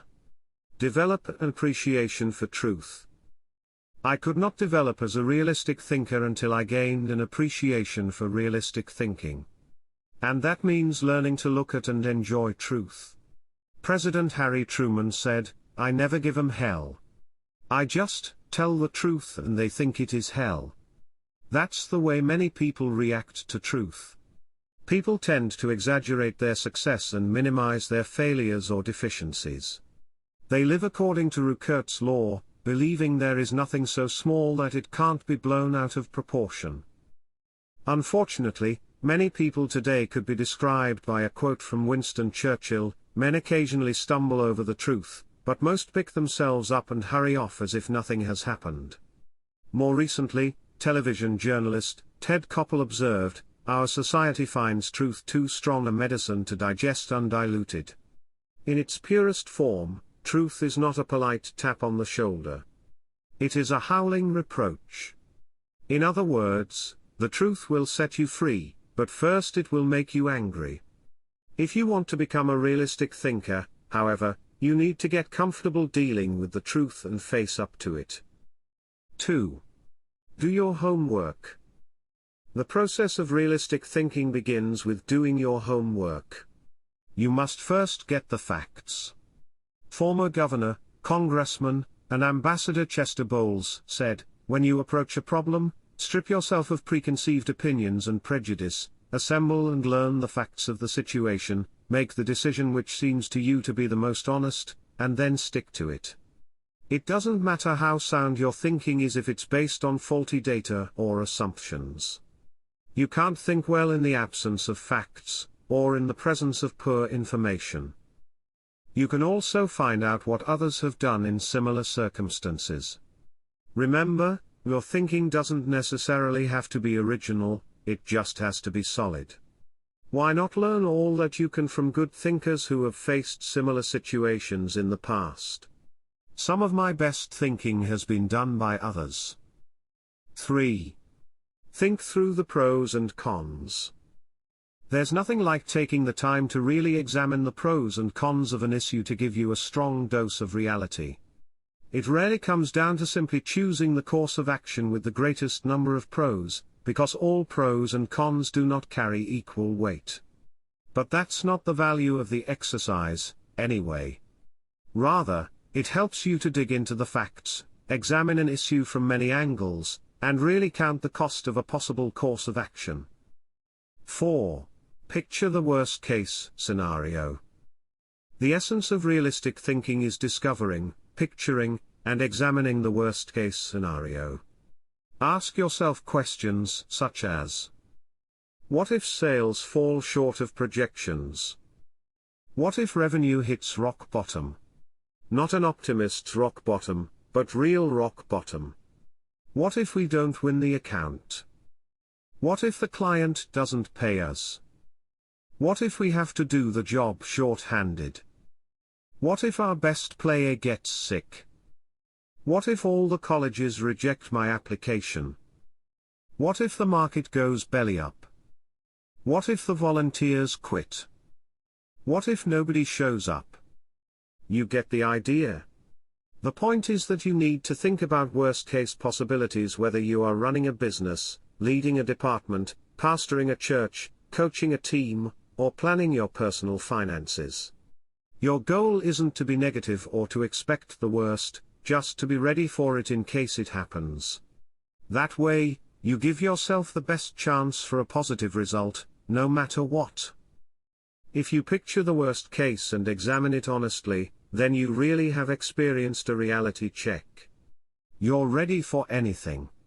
As you do that, take the advice of Charles Hole, who advised, deliberate with caution, but act with decision, and yield with graciousness or oppose with firmness. 5. Align your thinking with your resources. One of the keys to maximizing realistic thinking is aligning your resources with your objectives. Looking at pros and cons and examining worst-case scenarios will make you aware of any gaps between what you desire and what really is. Once you know what those gaps are, you can use your resources to fill them. After all, that's what resources are for. Super Bowl, Superdome, Super Security. Our country received lessons in realistic thinking following the tragedy of September 11, 2001. The destruction of the World Trade Center buildings in New York City far surpassed any worst-case scenarios that anyone might have envisioned. In the wake of that event, we now find that we don't have the luxury of avoiding or neglecting realistic thinking. I was reminded of that on Sunday, February 3, 2002, when I attended the Super Bowl in New Orleans, Louisiana. I had been to the big game twice before, to root for the home team, first San Diego and later Atlanta, and had seen both teams lose. But I had never been to a game like this. The occasion had been designated a national security special event. That meant that the U.S. Secret Service would be overseeing it, military personnel would work with local law enforcement, and security would be of the highest caliber. The Secret Service brought in several hundred agents and secured the area. In preparation for the game, access to the Superdome was highly restricted, with intensified screening. Officials blocked off roads, closed the nearby interstate, and designated the area a no-fly zone. We arrived early at the Dome. Officials suggested fans arrive up to 5 hours ahead of game time, and we immediately saw evidence of the precautionary measures. 8-foot fences surrounded the whole area, and concrete barriers prevented unauthorized vehicles from getting close to the building. We could see sharpshooters positioned at various locations, including on the roof of some adjacent buildings. When we reached a gate, police officers and security personnel patted us down and examined everyone's belongings. After that, they directed us to go through metal detectors. Only then did they allow us into the stadium. That's all well and good, you may be saying, but what would have happened had there been a terrorist attack? The Secret Service had that covered too, because they had prepared for the worst-case scenario. Evacuation plans had been put into place, and personnel at the Superdome had been drilled to make sure everyone knew what to do in case of an emergency. New Orleans Mayor Mark Morial said the day before the Super Bowl, "We want to send a message to all visitors that New Orleans is going to be the safest place in America." We got the message. We didn't feel the least bit worried. That's what happens when leaders recognize the importance of realistic thinking. Thinking question. Am I building a solid mental foundation on facts so that I can think with certainty? Chapter 5. Utilize strategic thinking. Most people spend more time planning their summer vacation than planning their lives. Source unknown. When you hear the words strategic thinking, what comes to mind? Do visions of business plans dance in your head? Do you conjure up marketing plans, the kind that can turn a company around? Perhaps you contemplate global politics. Or you recall some of history's greatest military campaigns, Hannibal crossing the Alps to surprise the Roman army, Charlemagne's conquest of Western Europe, or the Allies' D-Day invasion of Normandy.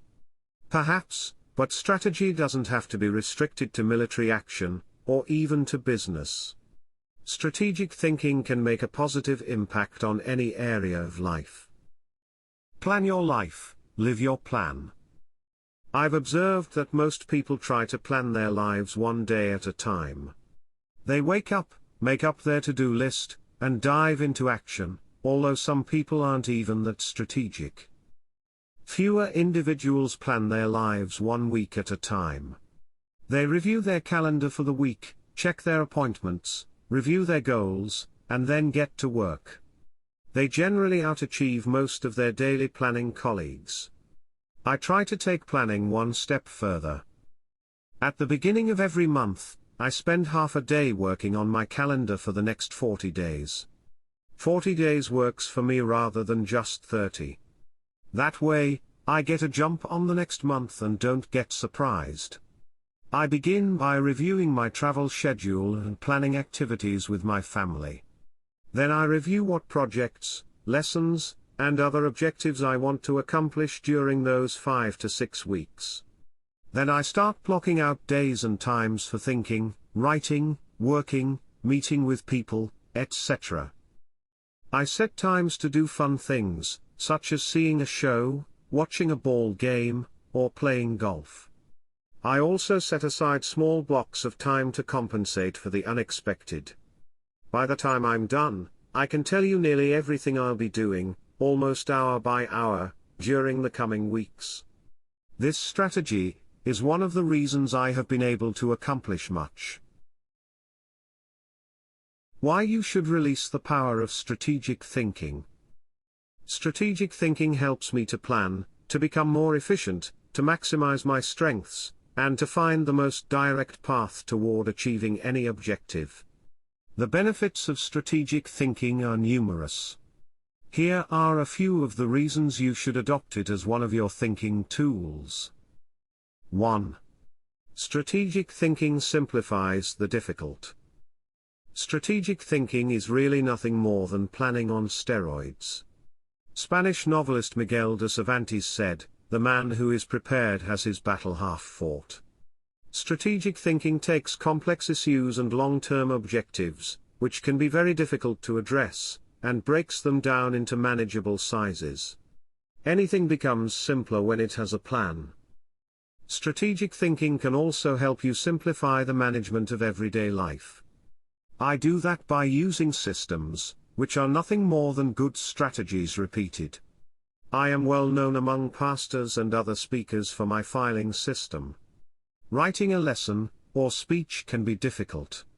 But because I use my system to file quotes, stories, and articles, when I need something to flesh out or illustrate a point, I simply go to one of my 1,200 files and find a good piece of material that works. Just about any difficult task can be made simpler with strategic thinking. 2. Strategic thinking prompts you to ask the right questions. Do you want to break down complex or difficult issues? Then ask questions. Strategic thinking forces you through this process. Take a look at the following questions developed by my friend Bob Beale, the author of Master Planning. Direction: what should we do next? Why? Organization: who is responsible for what? Who is responsible for whom? Do we have the right people in the right places? Cash, what is our projected income, expense net? Can we afford it? How can we afford it? Tracking, are we on target? Overall evaluation, are we achieving the quality we expect and demand of ourselves? Refinement, how can we be more effective and more efficient, move toward the ideal? These may not be the only questions you need to ask to begin formulating a strategic plan, but they are certainly a good start. 3. Strategic thinking prompts customization. General George Patton observed, "Successful generals make plans to fit circumstances, but do not try to create circumstances to fit plans." All good strategic thinkers are precise in their thinking. They try to match the strategy to the problem, because strategy isn't a one-size-fits-all proposition. Sloppy or generalized thinking is an enemy of achievement. The intention to customize in strategic thinking forces a person to go beyond vague ideas and engage in specific ways to go after a task or problem. It sharpens the mind. 4. Strategic thinking prepares you today for an uncertain tomorrow. Strategic thinking is the bridge that links where you are to where you want to be.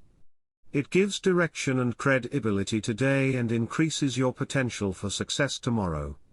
It is, as Mary Webb suggests, like saddling your dreams before you ride them. 5. Strategic thinking reduces the margin of error. Anytime you shoot from the hip or go into a totally reactive mode, you increase your margin for error. It's like a golfer stepping up to a golf ball and hitting it before lining up the shot. Misaligning a shot by just a few degrees can send the ball 100 yards off target. Strategic thinking, however, greatly reduces that margin for error. It lines up your actions with your objectives, just as lining up a shot in golf helps you to put the ball closer to the pin.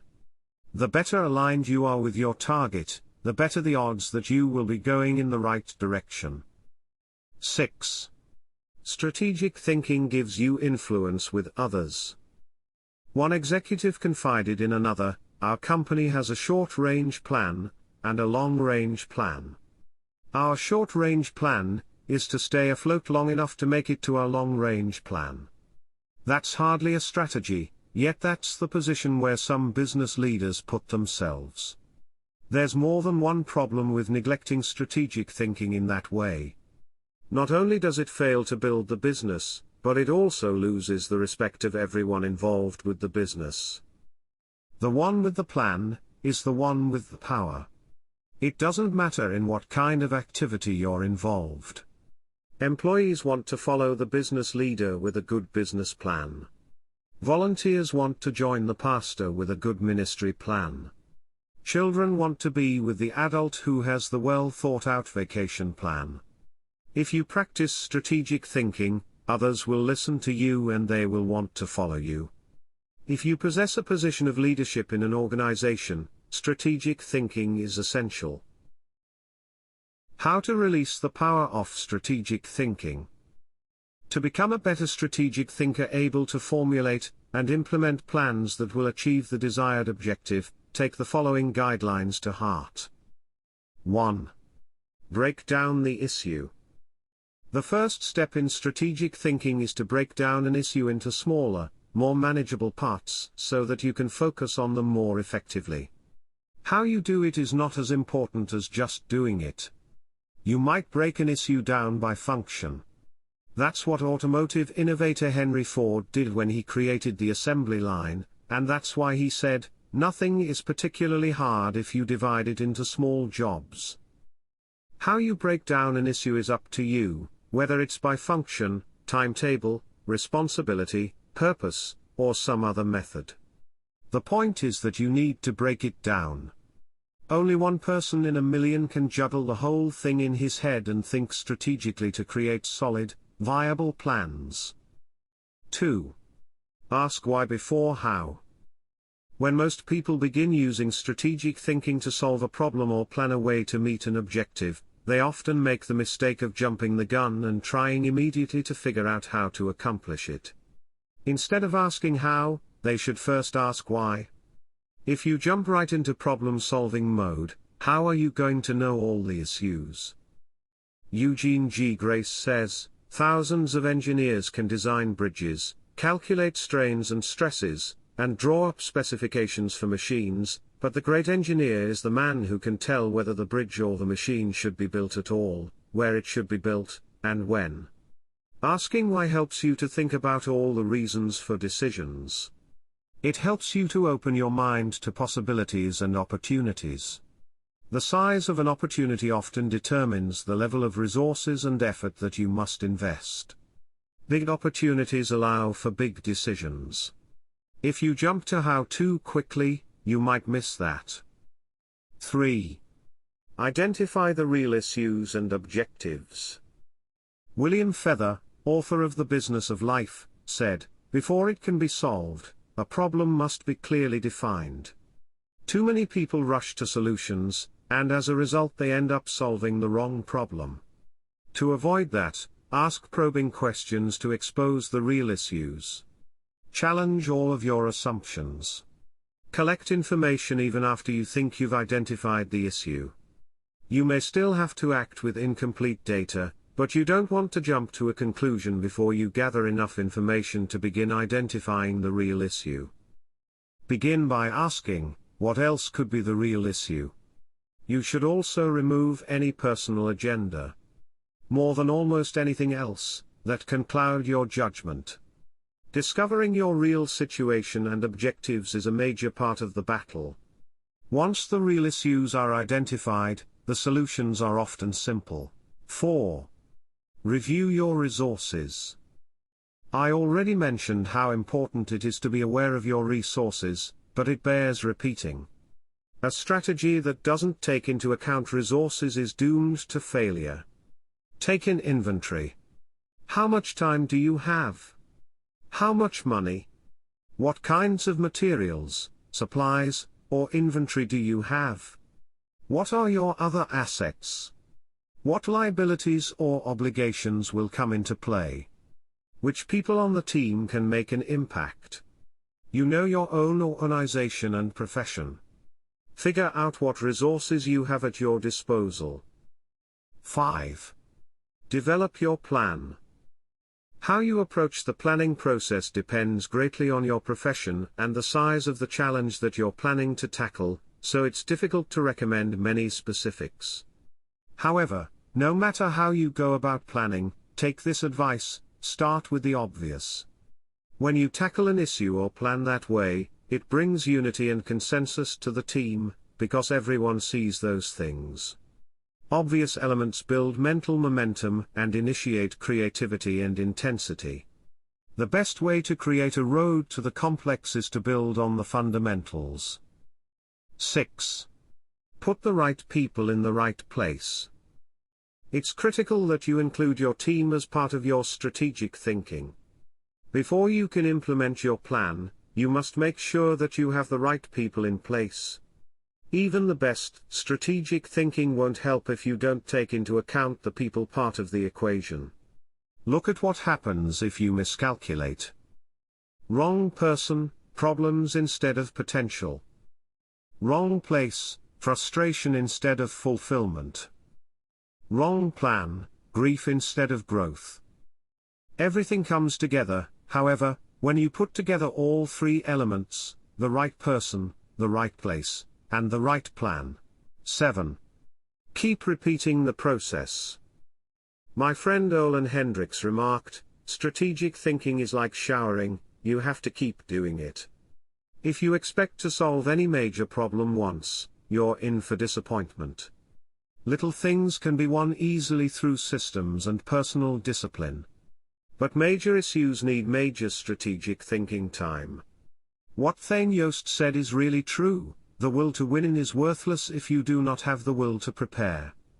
If you want to be an effective strategic thinker, then you need to become a continuous strategic thinker. As I was working on this chapter, I came across an article in my local paper on the celebration of the Jewish Passover and how millions of American Jews read the order of service for their Seder, or Passover meal, from a small booklet produced by Maxwell House Coffee. For more than 70 years, the coffee company has produced the booklet, called a Haggadah, and during those years it has distributed more than 40 million copies of it. I remember using them all my life, said Regina Witt, who is in her 50s. So does her mother, who is almost 90. It's our tradition. I think it would be very strange not to use them. So how did Maxwell House come to supply the booklets? It was the result of strategic thinking.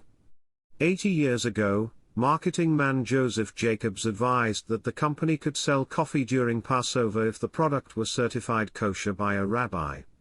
Since 1923, Maxwell House Coffee has been certified kosher for Passover, and then Jacobs suggested that if they gave away the Haggadah booklets, they could increase sales. They've been creating the booklets, and selling coffee during Passover, ever since. That's what can happen when you unleash the power of strategic thinking. Thinking question. Am I implementing strategic plans that give me direction for today and increase my potential for tomorrow? Chapter 6. Explore possibility thinking. Nothing is so embarrassing as watching someone do something that you said could not be done. Sam Ewing. People who embrace possibility thinking are capable of accomplishing tasks that seem impossible because they believe in solutions. Here are several reasons why you should become a possibility thinker. 1. Possibility thinking increases your possibilities. When you believe you can do something difficult, and you succeed, many doors open for you.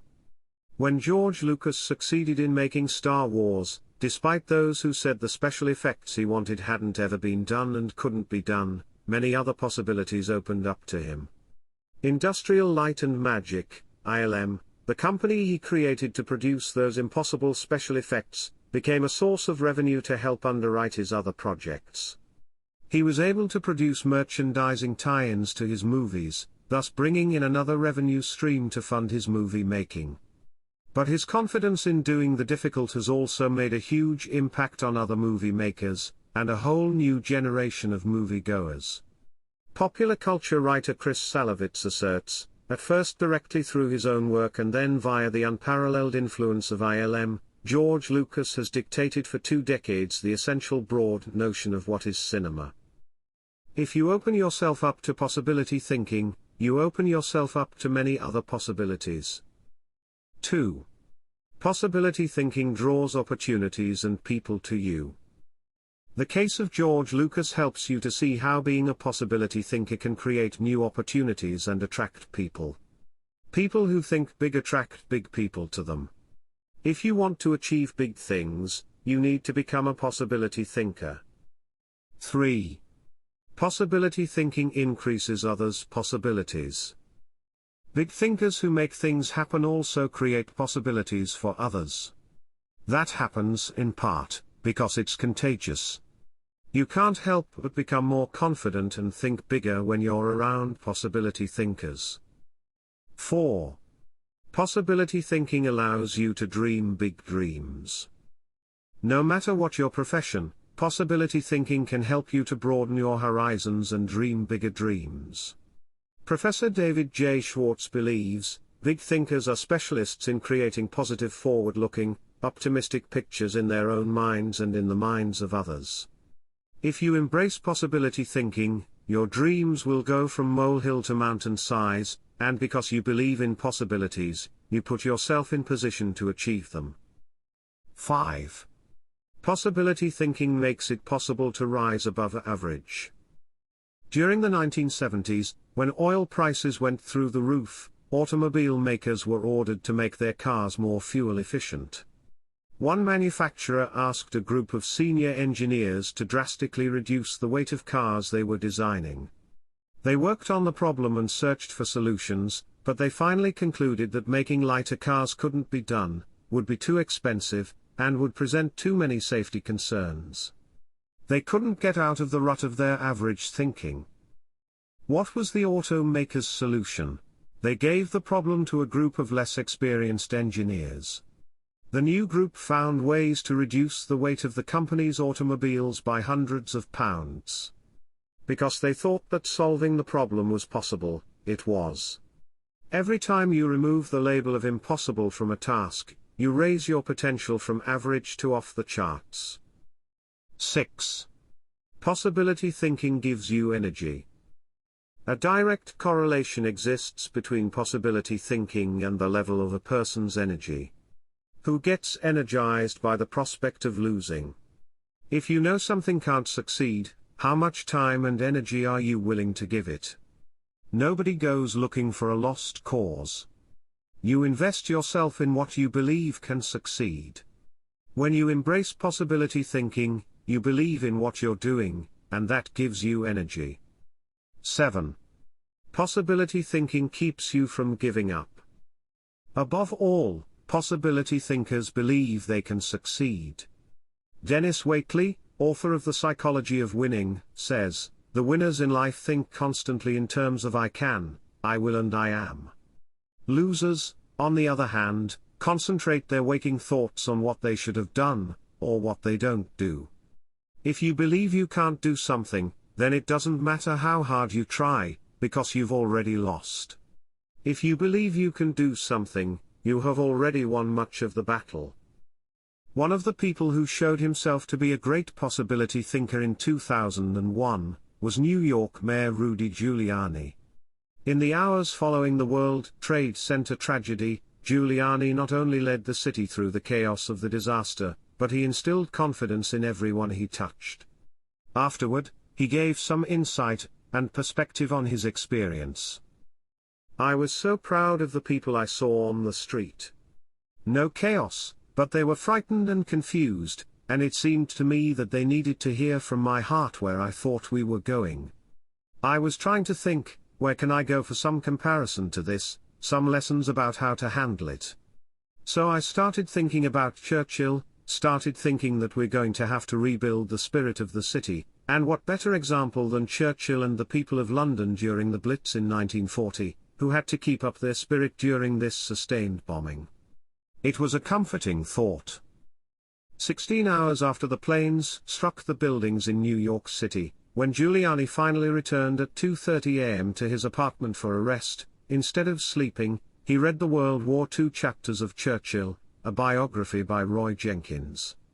He learned how Winston Churchill helped his people to see the possibilities and kept his people going.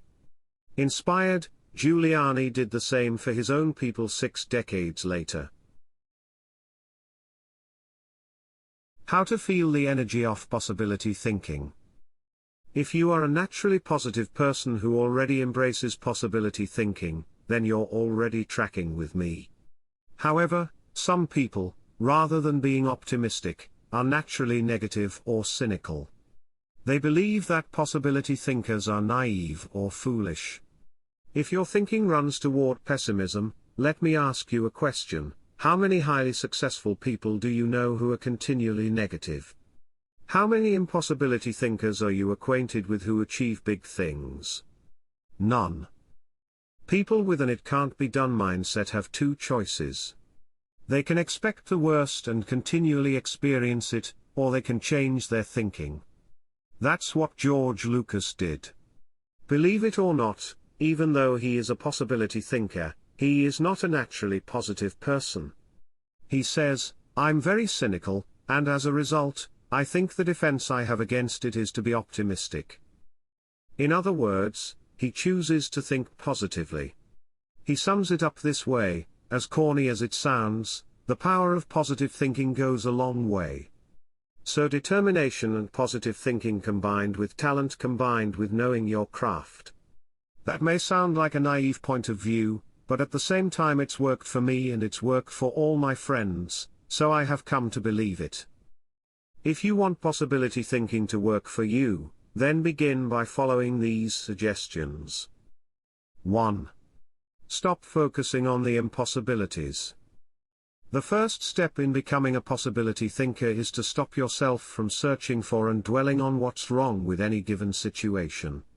Sports psychologist Bob Rotella recounts, "I tell people, if you don't want to get into positive thinking, that's okay. Just eliminate all the negative thoughts from your mind, and whatever's left will be fine." If possibility thinking is new to you, you're going to have to give yourself a lot of coaching to eliminate some of the negative self-talk you may hear in your head. When you automatically start listing all the things that can go wrong or all the reasons something can't be done, stop yourself and say, "Don't go there." Then ask, "What's right about this?" That will help to get you started. And if negativity is a really big problem for you, and pessimistic things come out of your mouth before you've even thought them through, you may need to enlist the aid of a friend or family member to alert you every time you utter negative ideas. 2. Stay away from the experts. So-called experts do more to shoot down people's dreams than just about anybody else. Possibility thinkers are very reluctant to dismiss anything as impossible. Rocket pioneer Wernher von Braun said, "I have learned to use the word impossible with the greatest of caution." And Napoleon Bonaparte declared, "The word impossible is not in my dictionary." If you feel you must take the advice of an expert, however, then heed the words of John Andrew Holmes, who asserted, "Never tell a young person that something cannot be done." God may have been waiting centuries for somebody ignorant enough of the impossible to do that thing. If you want to achieve something, give yourself permission to believe it is possible, no matter what experts might say. 3. Look for possibilities in every situation. Becoming a possibility thinker is more than just refusing to let yourself be negative. It's something more. It's looking for positive possibilities despite the circumstances. I recently heard Don Soderquist, former president of Walmart, tell a wonderful story that illustrates how a person can find positive possibilities in any situation. Soderquist had gone with Sam Walton to Huntsville, Alabama, to open several new stores. While there, Walton suggested they visit the competition. Here's what Soderquist said happened. "We went into one store, and I have to tell you that it was the worst store I've ever seen in my life. It was terrible. There were no customers. There was no help on the floor. The aisles were cluttered with merchandise, empty shelves, dirty. It was absolutely terrible. He, Walton, walked one way and I'd walk the other way and we'd kind of meet out on the sidewalk. He said, 'What did you think, Don?' I said, 'Sam, that is the absolutely worst store I've ever seen in my life. I mean, did you see the aisles?' He said, 'Don, did you see the pantyhose rack?' I said, 'No, I didn't, Sam. I must have gone on a different aisle than you. I didn't see that.' He said, 'That was the best pantyhose rack I've ever seen, Don.' And he said, 'I pulled the fixture out and on the back was the name of the manufacturer. When we get back, I want you to call that manufacturer and have him come in and visit with our fixture people. I want to put that rack in our stores. It's absolutely the best I've ever seen.' And he said next, 'Did you see the ethnic cosmetics?' I said, 'Sam, that must have been right next to the pantyhose rack, because I absolutely missed that.' He said, 'Don, do you realize that in our stores we have 4 feet of ethnic cosmetics? These people had 12 feet of it. We are absolutely missing the boat. I wrote down the distributor of some of those products. When we get back, I want you to get a hold of our cosmetic buyer and get these people in. We absolutely need to expand our ethnic cosmetics.' Now, Sam Walton didn't hit me on the head and say, 'Don, now what lesson did you learn from this?' He had already hit me on the head by looking for the good, looking how to improve, striving for excellence. It's so easy to go and look at what other people do badly. But one of the leadership characteristics of vision that he showed me, and I'll never forget it, is look for the good in what other people are doing and apply it. It doesn't take a genius IQ or 20 years of experience to find the possibility in every situation. All it takes is the right attitude, and anybody can cultivate that. 4. Dream one size bigger. One of the best ways to cultivate a possibility mindset is to prompt yourself to dream one size bigger than you normally do. Let's face it, most people dream too small. They don't think big enough.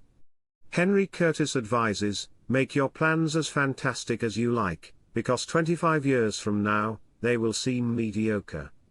Make your plans 10 times as great as you first planned, and 25 years from now you will wonder why you did not make them 50 times as great. If you push yourself to dream more expansively, to imagine your organization one size bigger, to make your goals at least a step beyond what makes you comfortable, you will be forced to grow. And it will set you up to believe in greater possibilities. 5. Question the status quo. Most people want their lives to keep improving, yet they value peace and stability at the same time. People often forget that you can't improve and still stay the same. Growth means change. Change requires challenging the status quo. If you want greater possibilities, you can't settle for what you have now. When you become a possibility thinker, you will face many people who will want you to give up your dreams and embrace the status quo. Achievers refuse to accept the status quo.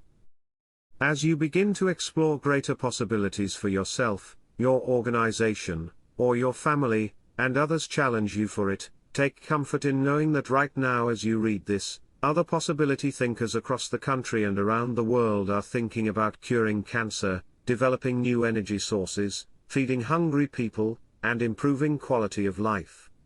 They are challenging the status quo against the odds. And you should, too. 6. Find inspiration from great achievers. You can learn a lot about possibility thinking by studying great achievers. I mentioned George Lucas in this chapter.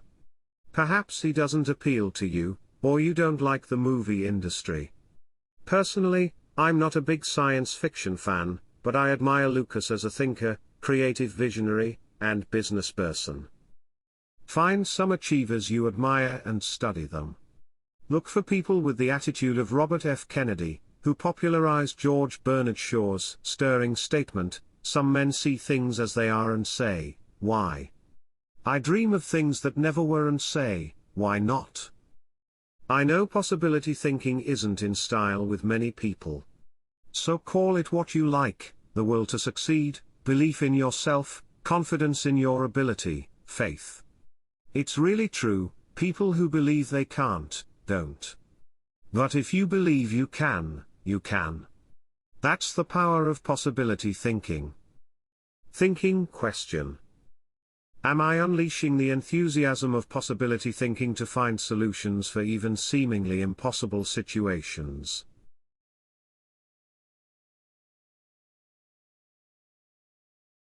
Chapter 7. Learn from reflective thinking. To doubt everything or to believe everything are two equally convenient solutions, both dispense with the necessity of reflection. Jules Henri Poincaré.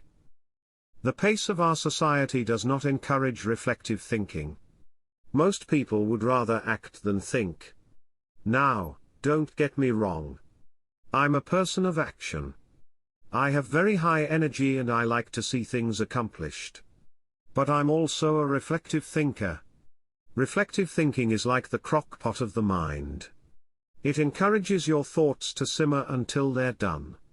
As I go through this process, my goal is to reflect so that I might learn from my successes and mistakes, discover what I should try to repeat, and determine what I should change. It is always a valuable exercise. By mentally visiting past situations, you can think with greater understanding. 1. Reflective thinking gives you true perspective. When our children were young and still lived at home, we used to take them on wonderful vacations every year. When we got home, they always knew that I was going to ask them two questions: what did you like best? And what did you learn? It didn't matter whether we went to Walt Disney World or Washington, D.C. I always asked those questions. Why? Because I wanted them to reflect on their experiences. Children don't naturally grasp the value, or cost, of an experience unless prompted. They take things for granted. I wanted my children to appreciate our trips and to learn from them. When you reflect, you are able to put an experience into perspective. You are able to evaluate its timing. And you are able to gain a new appreciation for things that before went unnoticed. Most people are able to recognize the sacrifices of their parents or other people only when they become parents themselves. That's the kind of perspective that comes with reflection. 2. Reflective thinking gives emotional integrity to your thought life. Few people have good perspective in the heat of an emotional moment. Most individuals who enjoy the thrill of an experience try to go back and recapture it without first trying to evaluate it. It's one of the reasons our culture produces so many thrill seekers. Likewise, those who survive a traumatic experience usually avoid similar situations at all costs, which sometimes ties them into emotional knots. Reflective thinking enables you to distance yourself from the intense emotions of particularly good or bad experiences and see them with fresh eyes. You can see the thrills of the past in the light of emotional maturity and examine tragedies in the light of truth and logic. That process can help a person to stop carrying around a bunch of negative emotional baggage. President George Washington observed, "We ought not to look back unless it is to derive useful lessons from past errors, and for the purpose of profiting by dearly bought experience." Any feeling that can stand up to the light of truth and can be sustained over time has emotional integrity, and is therefore worthy of your mind and heart. 3. Reflective thinking increases your confidence in decision-making. Have you ever made a snap judgment and later wondered if you did the right thing? Everybody has. Reflective thinking can help to diffuse that doubt. It also gives you confidence for the next decision. Once you've reflected on an issue, you don't have to repeat every step of the thinking process when you're faced with it again. You've got mental road markers from having been there before. That compresses and speeds up thinking time, and it gives you confidence. And over time, it can also strengthen your intuition. 4. Reflective thinking clarifies the big picture. When you engage in reflective thinking, you can put ideas and experiences into a more accurate context. Reflective thinking encourages us to go back and spend time pondering what we have done and what we have seen. If a person who loses his job reflects on what happened, he may see a pattern of events that led to his dismissal. He will better understand what happened, why it happened, and what things were his responsibility. If he also looks at the incidents that occurred afterward, he may realize that in the larger scheme of things, he's better off in his new position because it better fits his skills and desires. Without reflection, it can be very difficult to see that big picture. 5. Reflective thinking takes a good experience and makes it a valuable experience. When you were just starting out in your career, did it seem that few people were willing to give someone without experience an opportunity? At the same time, could you see people who had been on their jobs 20 years who yet did their work poorly?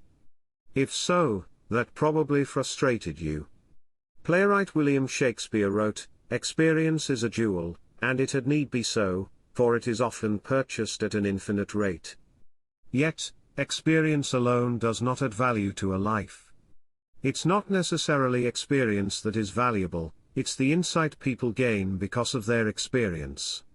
Reflective thinking turns experience into insight.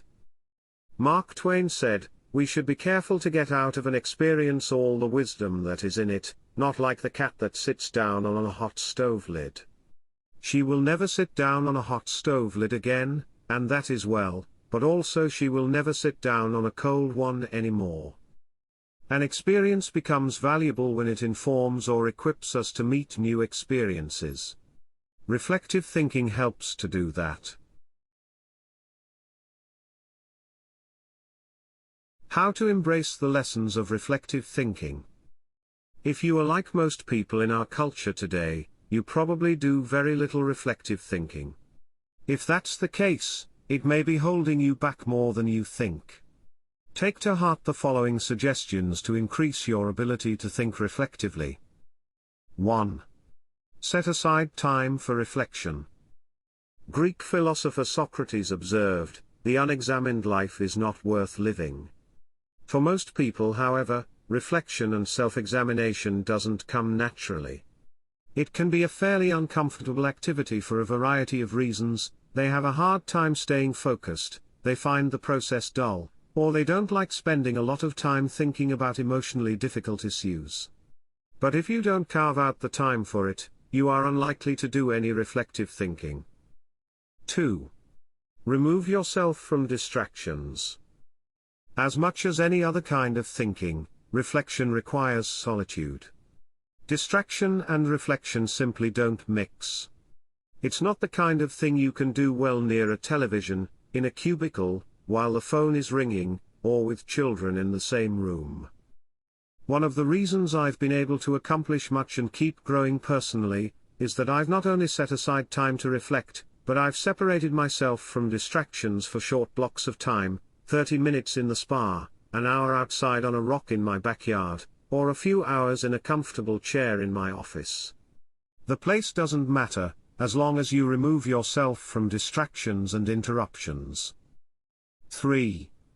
Regularly review your calendar or journal.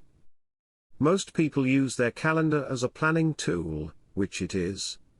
But few people use it as a reflective thinking tool. What could be better, however, for helping you to review where you have been and what you have done, except maybe a journal? I'm not a journaler in the regular sense. I don't use writing to figure out what I'm thinking and feeling. Instead, I figure out what I'm thinking and feeling, and then I write down significant thoughts and action points. I file the thoughts so that I can quickly put my hands on them again. I immediately execute the action points or delegate them to someone else. Calendars and journals remind you of how you've spent your time, show you whether your activities match your priorities, and help you see whether you are making progress. They also offer you an opportunity to recall activities that you might not have had the time to reflect on previously. Some of the most valuable thoughts you've ever had may have been lost because you didn't give yourself the reflection time you needed. 4. Ask the right questions. The value you receive from reflecting will depend on the kinds of questions you ask yourself. The better the questions, the more gold you will mine from your thinking. When I reflect, I think in terms of my values, relationships, and experiences. Here are some sample questions. Personal growth: what have I learned today that will help me grow? How can I apply it to my life?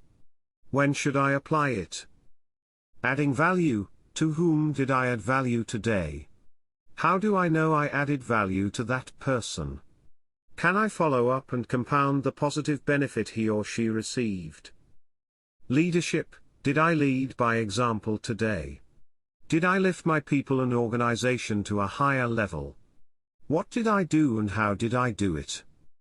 Personal faith: did I represent God well today? Did I practice the golden rule? Have I walked the second mile with someone? Marriage and family: did I communicate love to my family today? How did I show that love? Did they feel it? Did they return it? In a circle: have I spent enough time with my key players? What can I do to help them be more successful? In what areas can I mentor them? Discoveries: what did I encounter today to which I need to give more thinking time? Are there lessons to be learned? Are there things to be done? How you organize your reflection time is up to you. You may want to adapt my pattern to your own values. Or you can try a system that my friend Dick Biggs uses. He creates 3 columns on a sheet of paper. Year. Turning point. Impact.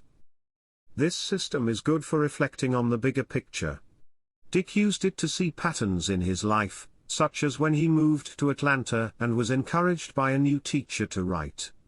You could just as easily write event, significance, and action point on a page to help you benefit from reflective thinking.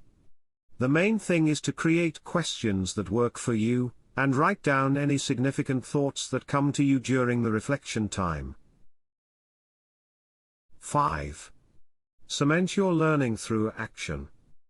Writing down the good thoughts that come out of your reflective thinking has value, but nothing helps you to grow like putting your thoughts into action. To do that, you must be intentional. When you read a good book, for example, there are always good thoughts, quotes, or lessons that you can take away from it and use yourself. I always mark the takeaways in a book and then reread them when I'm done with the book. When I listen to a message, I record the takeaways so that I can file them for future use. When I go to a seminar, I take good notes, and I use a system of symbols to cue me to do certain things. An arrow like this means to look at this material again. An asterisk like this next to a marked section means to file it according to the subject noted. A bracket like this means that I want to use what's marked in a lecture or book. An arrow like this means this idea will take off if I work at it. When most people go to a conference or seminar, they enjoy the experience, listen to the speakers and sometimes even take notes. But nothing happens after they go home. They like many of the concepts they hear, but when they close their notebooks, they don't think about them again. When that happens, they receive little more than a temporary surge of motivation. When you go to a conference, revisit what you heard, reflect on it, and then put it into action. It can change your life. Ultimately, reflective thinking has 3 main values. It gives me perspective within context, it allows me to continually connect with my journey, and it provides counsel and direction concerning my future. It is an invaluable tool to my personal growth. Few things in life can help me learn and improve the way reflective thinking can. Thinking question. Am I regularly revisiting the past to gain a true perspective and think with understanding? Chapter 8. Question popular thinking. I'm not an answering machine, I'm a questioning machine. If we have all the answers, how come we're in such a mess? Douglas Cardinal. Economist John Maynard Keynes, whose ideas profoundly influenced economic theory and practices in the 20th century, asserted, the difficulty lies not so much in developing new ideas as in escaping from the old ones. Going against popular thinking can be difficult, whether you're a businessperson bucking company tradition, a pastor introducing new types of music to his church, a new mother rejecting old wives' tales handed down from her parents, or a teenager ignoring currently popular styles. Many of the ideas in this book go against popular thinking. If you value popularity over good thinking, then you will severely limit your potential to learn the types of thinking encouraged by this book. Popular thinking is too average to understand the value of good thinking. Too inflexible to realize the impact of changed thinking. Too lazy to master the process of intentional thinking. Too small to see the wisdom of big picture thinking. Too satisfied to unleash the potential of focused thinking. Too traditional to discover the joy of creative thinking. Too naive to recognize the importance of realistic thinking. Too undisciplined to release the power of strategic thinking. Too limiting to feel the energy of possibility thinking. Too trendy to embrace the lessons of reflective thinking. Too shallow to question the acceptance of popular thinking. Too proud to encourage the participation of shared thinking. Too self-absorbed to experience the satisfaction of unselfish thinking. And too uncommitted to enjoy the return of bottom-line thinking. If you want to become a good thinker, then start preparing yourself for the possibility of becoming unpopular. Why you should question the acceptance of popular thinking.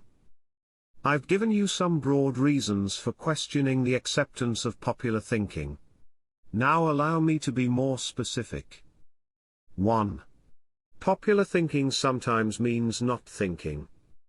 My friend Kevin Myers sums up the idea of popular thinking by saying, "The problem with popular thinking is that it doesn't require you to think at all. Good thinking is hard work. If it were easy, everybody would be a good thinker. Unfortunately, many people try to live life the easy way. They don't want to do the hard work of thinking or pay the price of success. It's easier to do what other people do and hope that they thought it out. Look at the stock market recommendations of some experts. By the time they publish their picks, most are following a trend, not creating one or even riding its crest. The people who are going to make money on the stocks they recommend have already done, so by the time the general public hears about it. When people blindly follow a trend, they're not doing their own thinking. 2. Popular thinking offers false hope. Benno Muller-Hill, a professor in the University of Cologne Genetics Department, tells how one morning in high school he stood last in a line of 40 students in the schoolyard. His physics teacher had set up a telescope so that his students could view a planet and its moons. The first student stepped up to the telescope.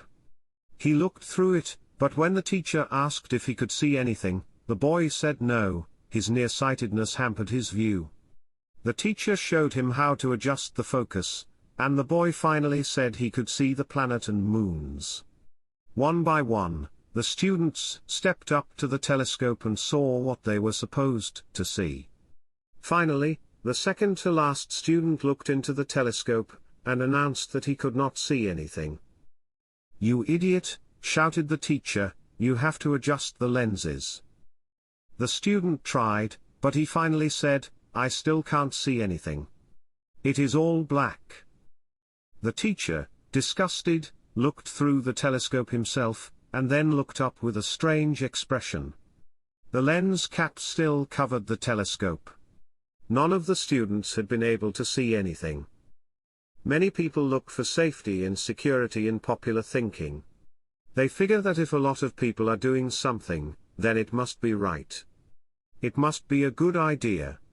If most people accept it, then it probably represents fairness, equality, compassion, and sensitivity, right? Not necessarily.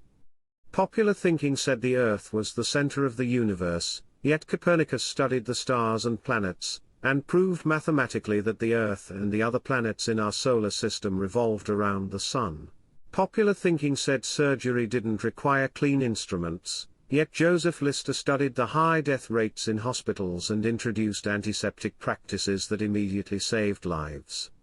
Popular thinking said that women shouldn't have the right to vote, yet people like Emmeline Pankhurst and Susan B. Anthony fought for and won that right. Popular thinking put the Nazis into power in Germany, yet Hitler's regime murdered millions and nearly destroyed Europe. We must always remember there is a huge difference between acceptance and intelligence.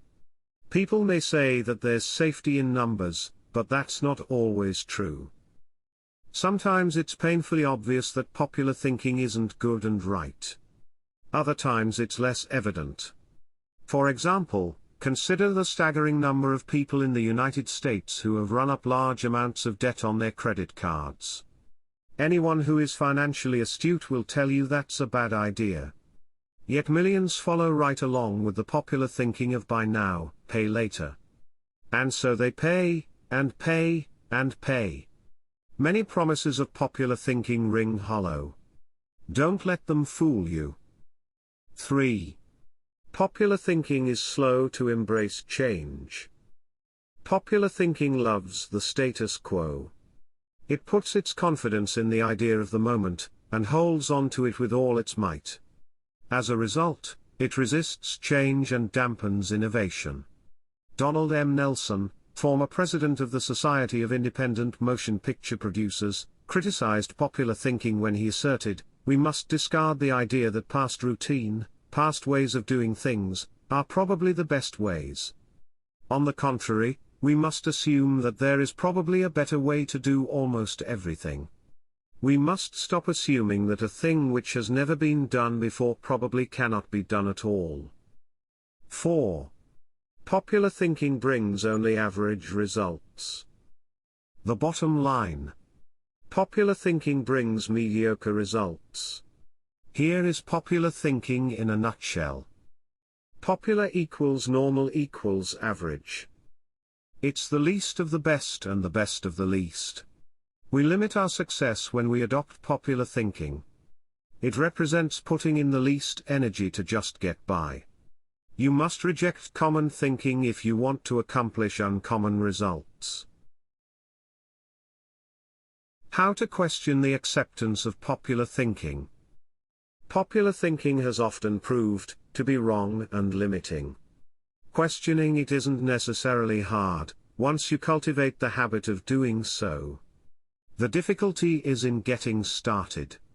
Begin by doing the following things. 1. Think before you follow. Many individuals follow others almost automatically. Sometimes they do so because they desire to take the path of least resistance. Other times they fear rejection. Or they believe there's wisdom in doing what everyone else does. But if you want to succeed, you need to think about what's best, not what's popular. Challenging popular thinking requires a willingness to be unpopular and go outside of the norm. Following the tragedy of September 11, 2001, for example, few people willingly chose to travel by plane. But that was the best time to travel. Crowds were down, security was up, and airlines were cutting prices.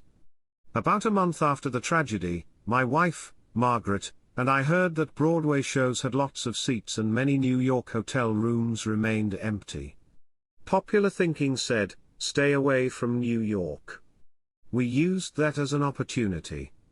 We got cheap plane tickets to the city, booked a room in a great hotel for about half price, and got tickets to the most sought-after show, The Producers.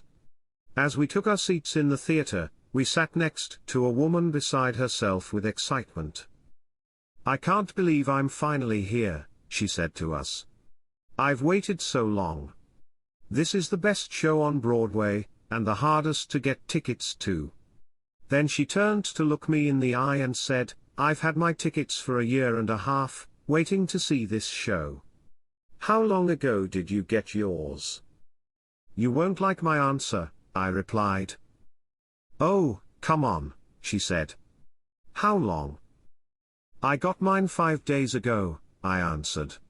She looked at us in horror. By the way, she was right. It's one of the best shows we've seen in a while. And we got to see it only because we were willing to go against popular thinking when everyone else was staying at home.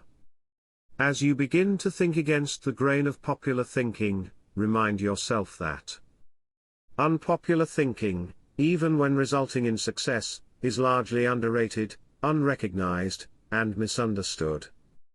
Unpopular thinking contains the seeds of vision and opportunity. Unpopular thinking is required for all progress. The next time you feel ready to conform to popular thinking on an issue, stop and think. You may not want to create change for its own sake, but you certainly don't want to blindly follow just because you haven't thought about what's best. 2. Appreciate thinking different from your own. One of the ways to embrace innovation and change is to learn to appreciate how others think. To do that, you must continually expose yourself to people different from yourself. My brother, Larry Maxwell, a good businessman, and an innovative thinker, continually challenges popular thinking by thinking differently. He says, "Most of our people in sales and middle management come from businesses with products and services different from ours. That constantly exposes us to new ways of thinking. We also discourage our people from active participation in formal business and trade associations and fraternities, because their thinking is quite common. They don't need to spend lots of time thinking the way everyone else in the industry does. As you strive to challenge popular thinking, spend time with people with different backgrounds, education levels, professional experiences, personal interests, etc. You will think like the people with whom you spend the most time. If you spend time with people who think out of the box, you're more likely to challenge popular thinking and break new ground.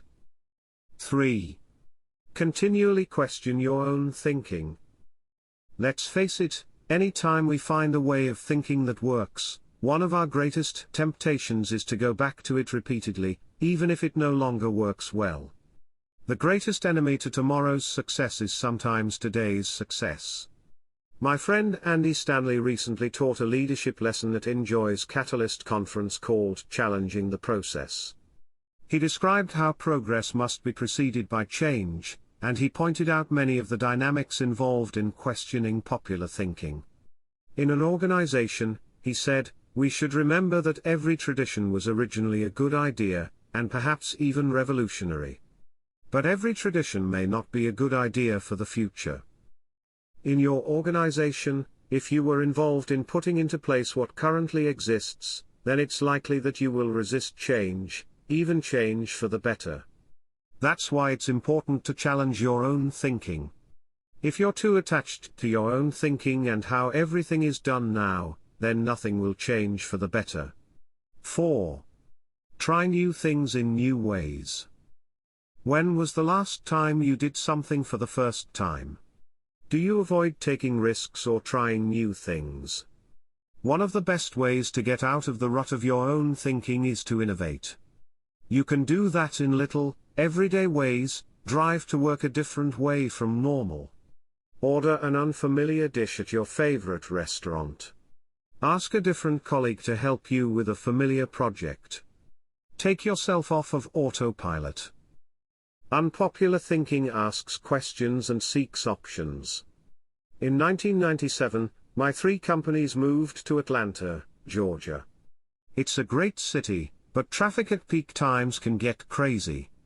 Immediately after moving here, I began looking for and testing alternative routes to desired destinations, so that I would not be caught in traffic. From my house to the airport, for example, I have discovered and used 9 routes within 8 miles and 12 minutes from one another. Often I am amazed to see people sitting on the freeway when they could be moving forward on an alternative route. What is the problem? Too many people have not tried new things in new ways. It is true, most people are more satisfied with old problems than committed to finding new solutions. How you go about doing new things in new ways is not as important as making sure you do it.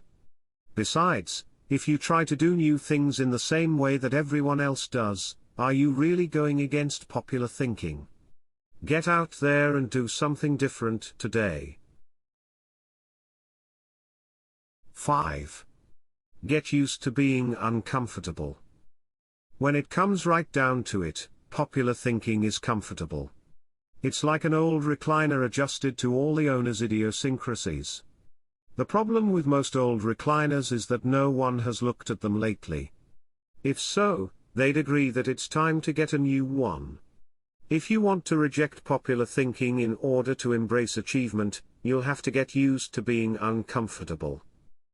If you embrace unpopular thinking, and make decisions based upon what works best, and what is right rather than what is commonly accepted, know this, in your early years you won't be as wrong as people think you are. In your later years, you won't be as right as people think you are. And all through the years, you will be better than you thought you could be. Thinking question. Am I consciously rejecting the limitations of common thinking in order to accomplish uncommon results? Chapter 9. Benefit from shared thinking. None of us is as smart as all of us. Ken Blanchard. Good thinkers, especially those who are also good leaders, understand the power of shared thinking. They know that when they value the thoughts and ideas of others, they receive the compounding results of shared thinking and accomplish more than they ever could on their own. Those who participate in shared thinking understand the following. 1. Shared thinking is faster than solo thinking. We live in a truly fast-paced world. To function at its current rate of speed, we can't go it alone. I think the generation of young men and women just entering the workforce sense that very strongly. Perhaps that is why they value community so highly and are more likely to work for a company they like than one that pays them well. Working with others is like giving yourself a shortcut. If you want to learn a new skill quickly, how do you do it? Do you go off by yourself and figure it out, or do you get someone to show you how? You can always learn more quickly from someone we teach experience, whether you're trying to learn how to use a new software package, develop your golf swing, or cook a new dish. 2. Shared thinking is more innovative than solo thinking. We tend to think of great thinkers and innovators as soloists, but the truth is that the greatest innovative thinking doesn't occur in a vacuum. Innovation results from collaboration. Albert Einstein once remarked, "Many times a day I realize how much my own outer and inner life is built upon the labors of my fellow men, both living and dead, and how earnestly I must exert myself in order to give in return as much as I have received." Shared thinking leads to greater innovation, whether you look at the work of researchers Marie and Pierre Curie, surrealists Louis Brunel and Salvador Dali, or songwriters John Lennon and Paul McCartney. If you combine your thoughts with the thoughts of others, you will come up with thoughts you've never had. 3. Shared thinking brings more maturity than solo thinking. As much as we would like to think that we know it all, each of us is probably painfully aware of our blind spots and areas of inexperience. When I first started out as a pastor, I had dreams and energy, but little experience. To try to overcome that, I attempted to get several high-profile pastors of growing churches to share their thinking with me. In the early 1970s, I wrote letters to the 10 most successful pastors in the country, offering them what was a huge amount of money to me at the time, $100, to meet me for an hour, so that I could ask them questions. When one said yes, I'd visit him. I didn't talk much, except to ask a few questions. I wasn't there to impress anyone or satisfy my ego. I was there to learn. I listened to everything he said, took careful notes, and absorbed everything I could. Those experiences changed my life. You've had experiences I haven't, and I've had experiences you haven't. Put us together and we bring a broader range of personal history, and therefore maturity, to the table. If you don't have the experience you need, hook up with someone who does. 4. Shared thinking is stronger than solo thinking. Philosopher-poet Johann Wolfgang von Goethe said, "To accept good advice is but to increase one's own ability." 2 heads are better than one, when they are thinking in the same direction. It's like harnessing 2 horses to pull a wagon. They are stronger pulling together than either is individually.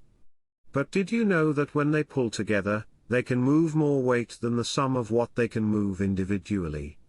A synergy comes from working together. That same kind of energy comes into play when people think together. 5. Shared thinking returns greater value than solo thinking. Because shared thinking is stronger than solo thinking, it's obvious that it yields a higher return. That happens because of the compounding action of shared thinking. But it also offers other benefits. The personal return you receive from shared thinking and experiences can be great. Clarence Francis sums up the benefits in the following observation: "I sincerely believe that the word relationships is the key to the prospect of a decent world. It seems abundantly clear that every problem you will have, in your family, in your work, in our nation, or in this world, is essentially a matter of relationships of interdependence." 6. Shared thinking is the only way to have great thinking. I believe that every great idea begins with 3 or 4 good ideas. And most good ideas come from shared thinking. Playwright Ben Jonson said, He that is taught only by himself has a fool for a master. When I was in school, teachers put the emphasis on being right and on doing better than the other students, rarely on working together to come up with good answers. Yet all the answers improve when they make the best use of everyone's thinking. If we each have one thought, and together we have two thoughts, then we always have the potential for a great thought. How to encourage the participation of shared thinking. Some people naturally participate in shared thinking. Anytime they see a problem, they think, who do I know who can help with this? Leaders tend to be that way. So do extroverts. However, you don't have to be either of those to benefit from shared thinking.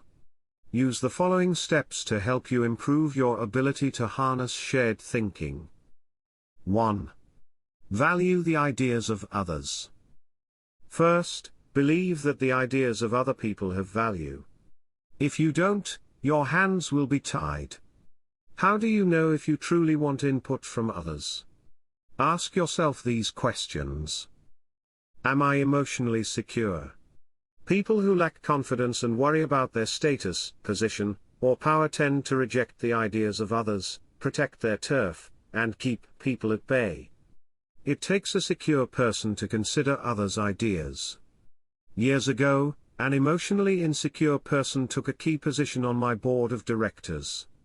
After a couple of meetings, it became obvious to the other board members that this individual would not positively contribute to the organization. I asked a seasoned leader on the board, why does this person always do and say things that hinder our progress? I'll never forget his reply, hurting people hurt people.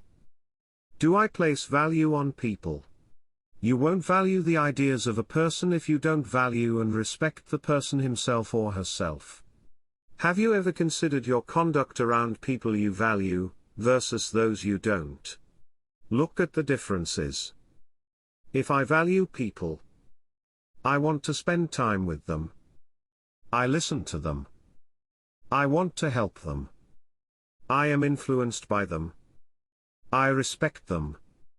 If I don't value people, I don't want to be around them. I neglect to listen. I don't offer them help. I ignore them. I am indifferent. Do I value the interactive process? A wonderful synergy often occurs as the result of shared thinking. It can take you places you've never been. Publisher Malcolm Forbes asserted, listening to advice often accomplishes far more than heeding it. I must say, I didn't always value shared thinking. For many years, I tended to withdraw when I wanted to develop ideas.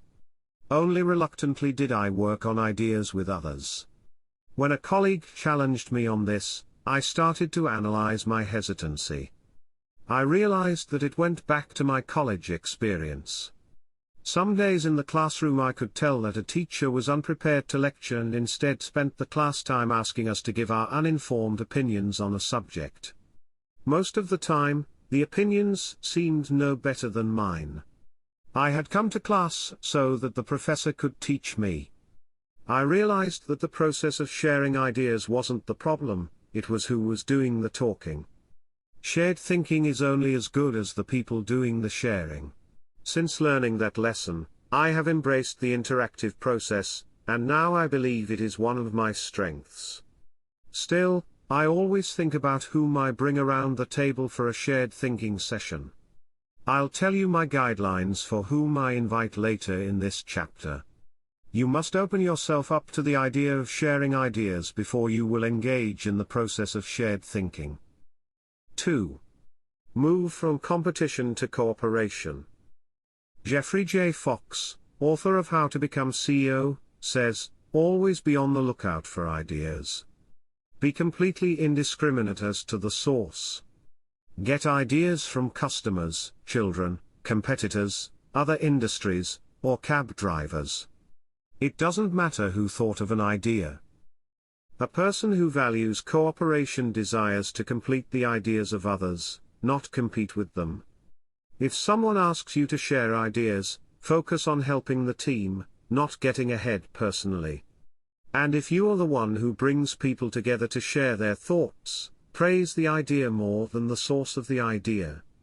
If the best idea always wins, rather than the person who offered it, then all will share their thoughts with greater enthusiasm. 3. Have an agenda when you meet.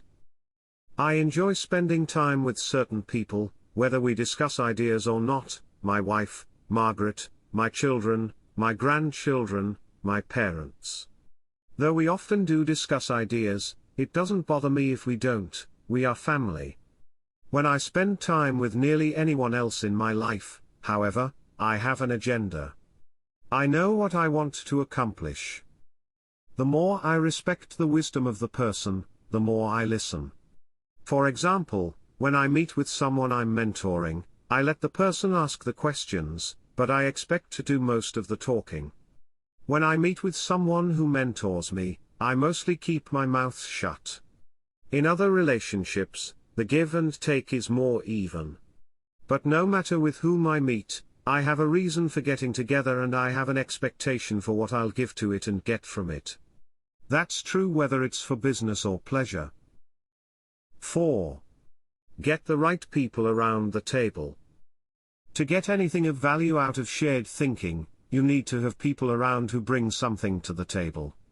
As you prepare to ask people to participate in shared thinking, use the following criteria for the selection process.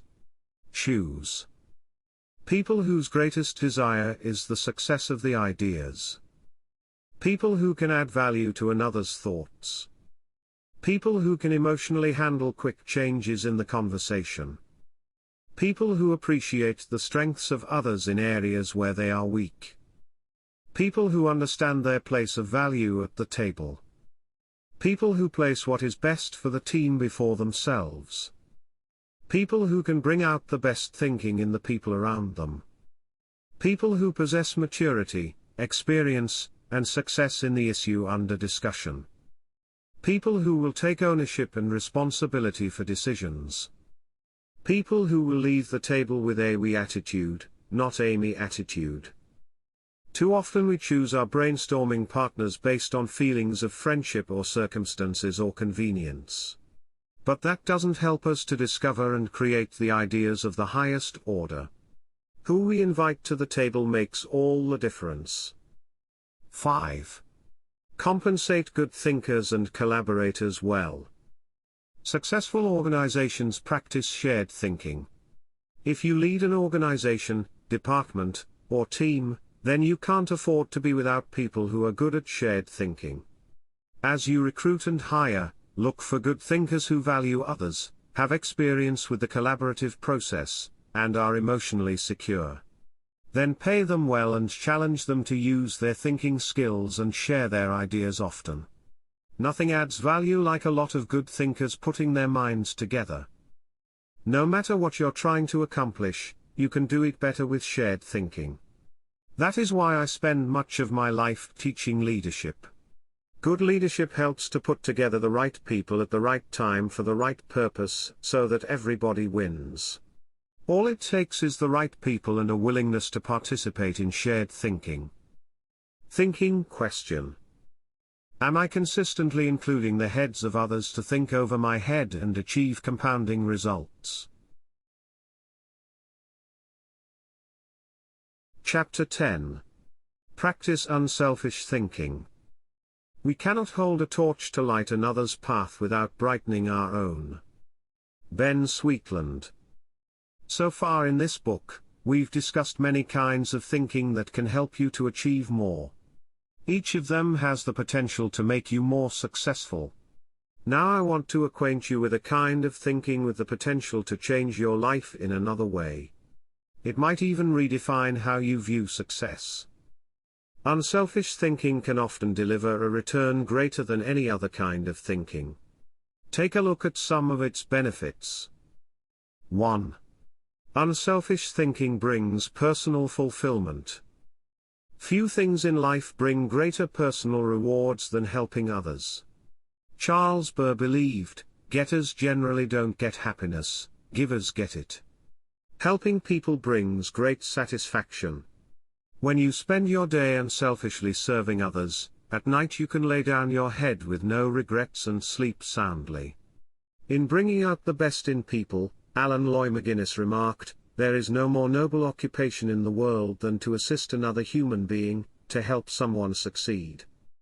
Even if you have spent much of your life pursuing selfish gain, it's never too late to have a change of heart. Even the most miserable person, like Charles Dickens's Scrooge, can turn his life around and make a difference for others. That's what Alfred Nobel did. When he saw his own obituary in the newspaper, his brother had died and the editor had written about the wrong Nobel, saying that the explosives his company produced had killed many people. Nobel vowed to promote peace and acknowledge contributions to humanity. That is how the Nobel Prizes came into being. 2. Unselfish thinking adds value to others. In 1904, Bessie Anderson Stanley wrote the following definition of success in Brown Book magazine. "He has achieved success who has lived well, laughed often and loved much, who has enjoyed the trust of pure women, the respect of intelligent men and the love of little children, who has filled his niche and accomplished his task, who has left the world better than he found it, whether by an improved copy, a perfect poem, or a rescued soul, who has never lacked appreciation of earth's beauty, or failed to express it, who has always looked for the best in others and given them the best he had, whose life was an inspiration, whose memory a benediction." When you get outside of yourself and make a contribution to others, you really begin to live. 3. Unselfish thinking encourages other virtues. When you see a 4-year-old, you expect to observe selfishness. But when you see it in a 40-year-old, it's not very attractive, is it? Of all the qualities a person can pursue, unselfish thinking seems to make the biggest difference toward cultivating other virtues. I think that's because the ability to give unselfishly is so difficult. It goes against the grain of human nature. But if you can learn to think unselfishly and become a giver, then it becomes easier to develop many other virtues: gratitude, love, respect, patience, discipline, etc. 4. Unselfish thinking increases quality of life. The spirit of generosity created by unselfish thinking gives people an appreciation for life, and an understanding of its higher values. Seeing those in need and giving to meet that need puts a lot of things into perspective. It increases the quality of life of the giver and the receiver.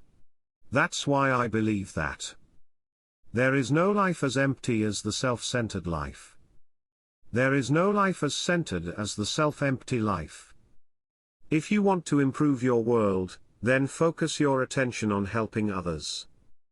5. Unselfish thinking makes you part of something greater than yourself. Merck & Company, the global pharmaceutical corporation, has always seen itself as doing more than just producing products and making a profit. It desires to serve humanity. In the mid-1980s, the company developed a drug to cure river blindness, a disease that infects and causes blindness in millions of people, particularly in developing countries. While it was a good product, potential customers couldn't afford to buy it.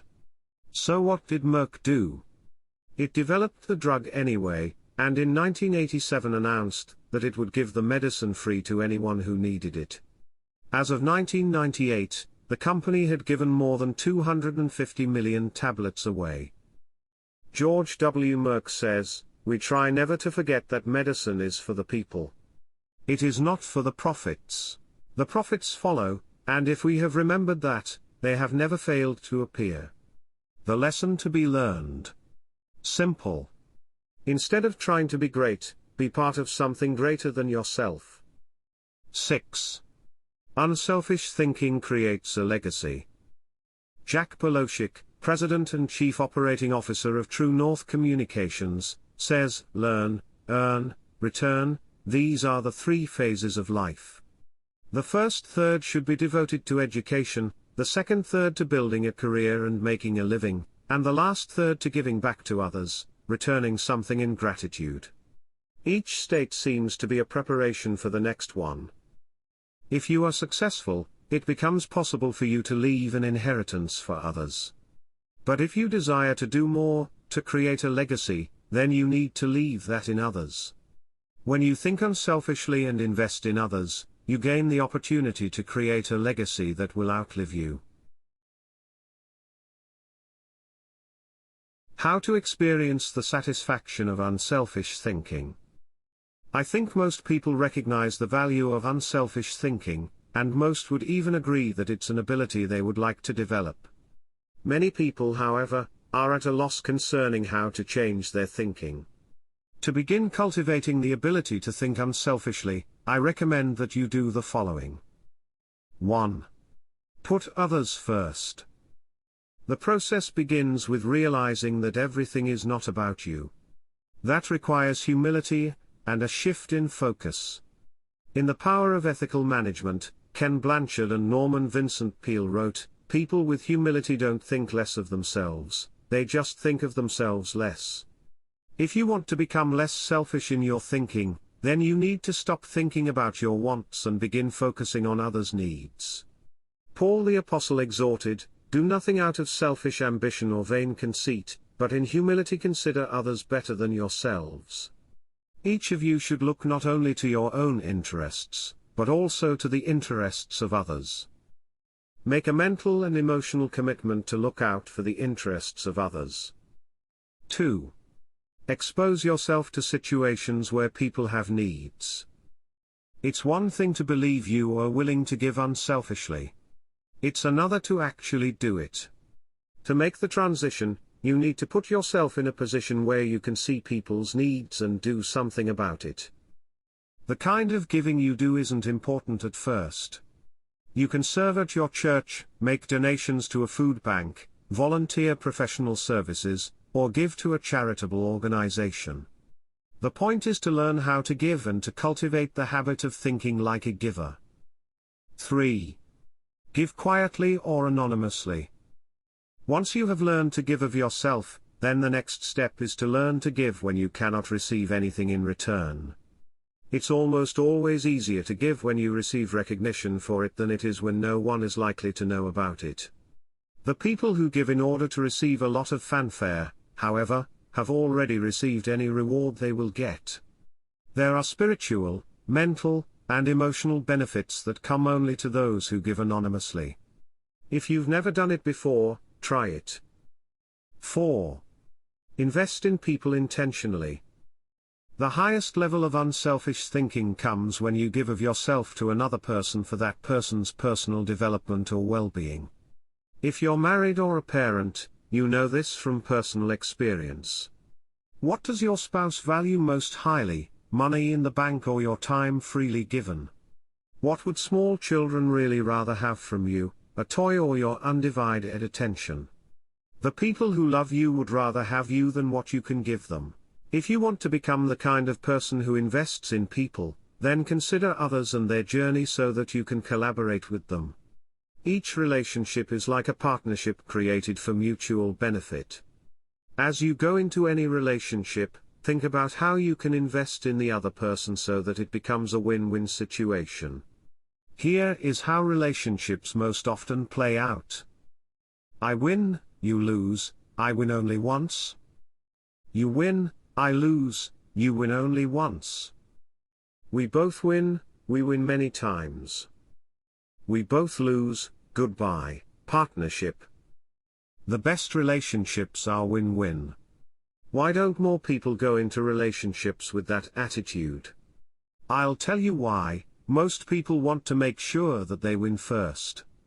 Unselfish thinkers, on the other hand, go into a relationship and make sure that the other person wins first. And that makes all the difference. 5. Continually check your motives. François de la Rochefoucauld said, "What seems to be generosity is often no more than disguised ambition, which overlooks a small interest in order to secure a great one." The hardest thing for most people is fighting their natural tendency to put themselves first. That's why it's important to continually examine your motives to make sure you're not sliding backward into selfishness. Do you want to check your motives? Then follow the modeling of Benjamin Franklin. Every day, he asked himself 2 questions. When he got up in the morning, he would ask, "What good am I going to do today?" And before he went to bed, he would ask, "What good have I done today?" If you can answer those questions with selflessness and integrity, you can keep yourself on track. Give while you live. In the fall of 2001, we all witnessed a demonstration of unselfish thinking unlike anything we had seen in the United States for many years. Who can forget the events of September 11, 2001? I had just finished teaching a leadership lesson when my assistant, Linda Eggers, came into the studio to announce the tragic news. Like most Americans, I remained riveted to the television all day, and heard the reports of the firefighters and police officers, who raced into the World Trade Center towers to help others, never worrying about their own safety. In the days following the tragedy, millions of Americans expressed a great desire to do something that would help the situation. I had the same desire. My company was scheduled to do a training via simulcast on September 15, the Saturday following the tragedy. Our leadership team decided to add a 1.5-hour program titled America Prays to the end of the simulcast. In it, my friend Max Lucado wrote and read a prayer, expressing the heart's cry of millions. Franklin Graham prayed for our national leaders. Jim and Shirley Dobson gave advice to parents on how to help their children deal with the event. And Bruce Wilkinson and I asked the simulcast viewers to give financially to the people injured on September 11. Amazingly, they gave $5.9 million, which World Vision graciously agreed to distribute to those in need. Unselfish thinking and giving turned a very dark hour into one of light and hope. Less than 2 weeks after the tragedy, I was able to travel to Ground Zero, in New York City. I went to view the site of the destruction, to thank the men and women clearing away the wreckage, and to pray for them. I can't really do justice to what I saw. I've traveled to New York dozens of times. It's one of my favorite places in the world. My wife and I had been up in the towers with our children many times before, and have wonderful memories of that area. To look at the place where the buildings had once stood, and to see nothing but rubble, dust, and twisted metal, it's simply indescribable. What many Americans didn't realize is that for many months people worked diligently to clean up the site. Many were New York City firefighters and other city workers. Others were volunteers. They worked around the clock, 7 days a week. And when they came across the remains of someone in the rubble, they called for silence and reverently carried them out. Since I am a clergyman, I was asked to wear a clerical collar upon entering the area. As I walked around, many workers saw the collar, and asked me to pray for them. It was a humbling privilege. American educator Horace Mann said, "Be ashamed to die until you have won some victory for humanity." According to this standard, New York City's firefighters are certainly prepared for death. The service they perform is often truly heroic. You and I may never be required to lay down our lives for others, as they did. But we can give to others in different ways. We can be unselfish thinkers who put others first and add value to their lives. We can work with them so that they go farther than they thought possible. Thinking question. Am I continually considering others and their journey in order to think with maximum collaboration?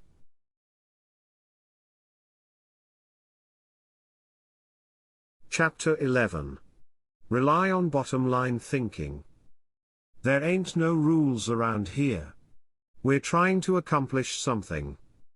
Thomas Edison, inventor.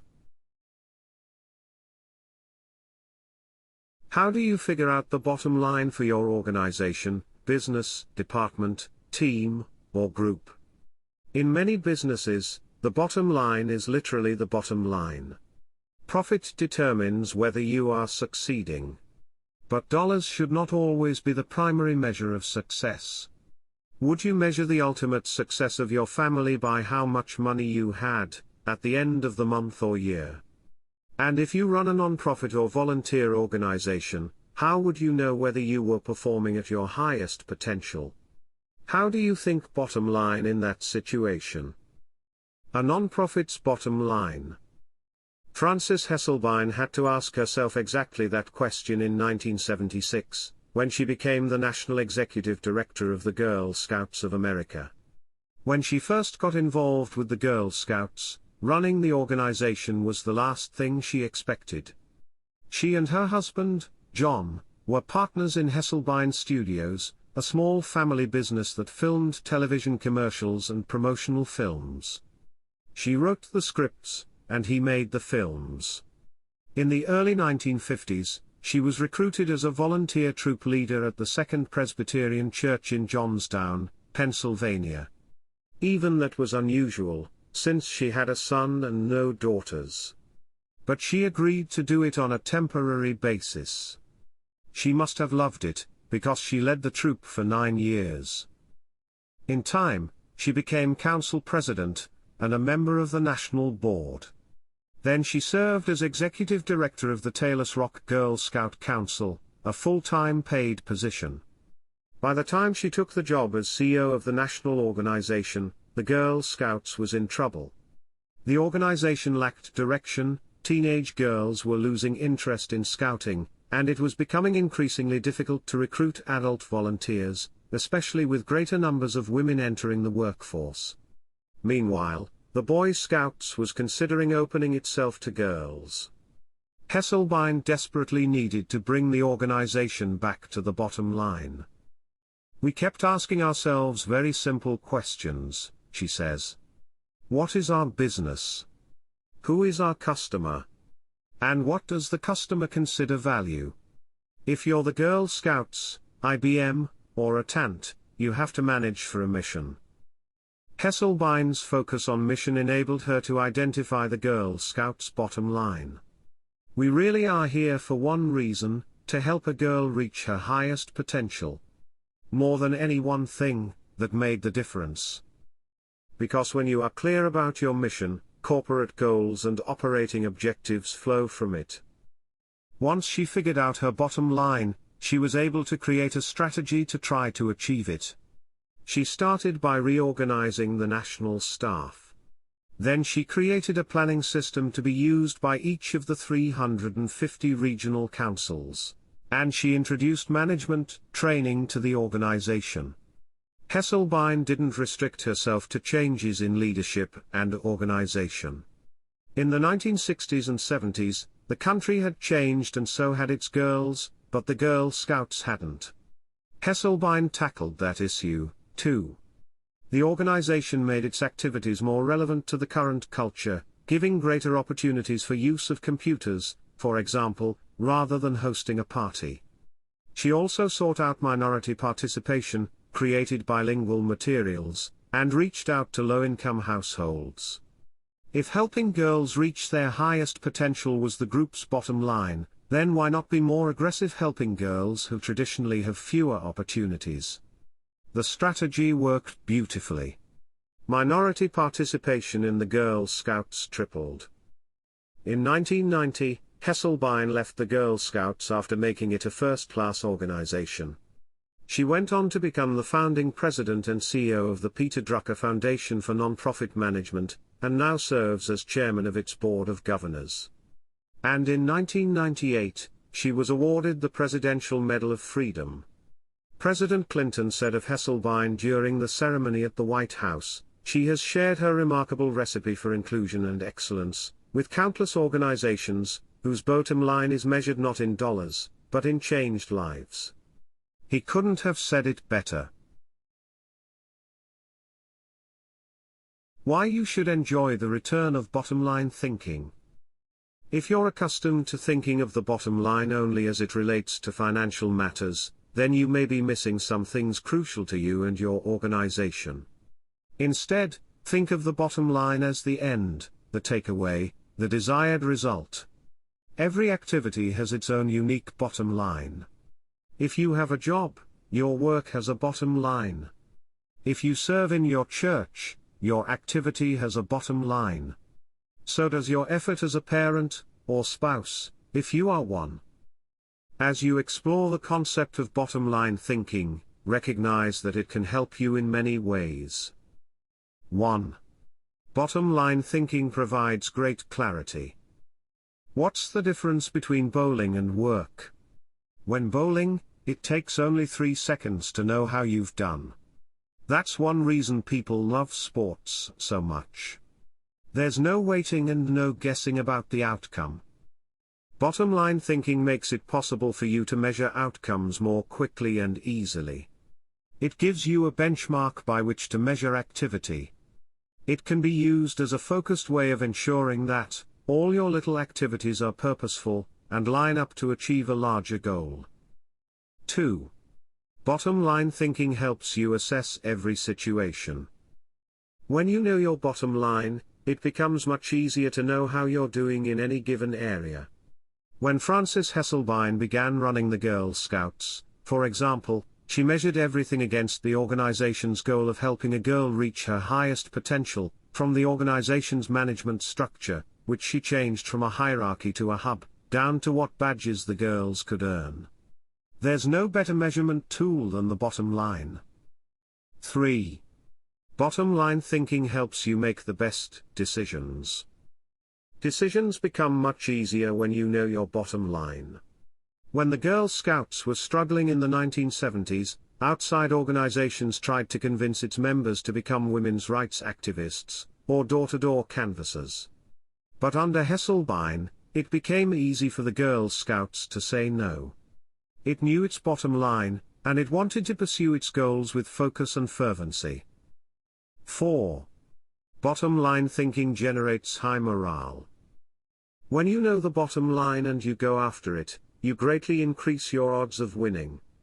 And nothing generates high morale like winning. How do you describe sports teams that win the championship, or company divisions that achieve their goals, or volunteers who achieve their mission? They're excited. Hitting the target feels exhilarating. And you can hit it only if you know what it is. 5. Bottom-line thinking ensures your future. If you want to be successful tomorrow, you need to think bottom line today. That's what Frances Hesselbein did, and she turned the Girl Scouts around. Look at any successful, lasting company, and you'll find leaders who know their bottom line. They make their decisions, allocate their resources, hire their people, and structure their organization to achieve that bottom line. How to enjoy the return of bottom-line thinking. It isn't hard to see the value of the bottom line. Most people would agree that bottom-line thinking has a high return. But learning how to be a bottom-line thinker can be challenging. 1. Identify the real bottom line. The process of bottom-line thinking begins with knowing what you're really going after. It can be as lofty as the big picture vision, mission, or purpose of an organization. Or it can be as focused as what you want to accomplish on a particular project. What's important is that you be as specific as possible. If your goal is for something as vague as success, you will have a painfully difficult time trying to harness bottom-line thinking to achieve it. The first step is to set aside your wants. Get to the results you're really looking for, the true essence of the goal.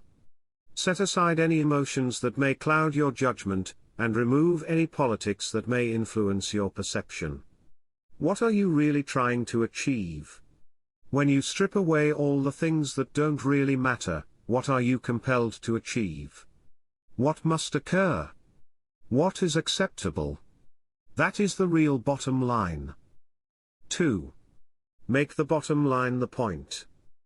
Have you ever been in a conversation with someone whose intentions seem other than stated? Sometimes the situation reflects intentional deception. But it can also occur when the person doesn't know his own bottom line. The same thing happens in companies. Sometimes, for example, an idealistically stated mission and the real bottom line don't jibe. Purpose and profits compete. Earlier, I quoted George W. Merck, who stated, "We try never to forget that medicine is for the people. It is not for the profits.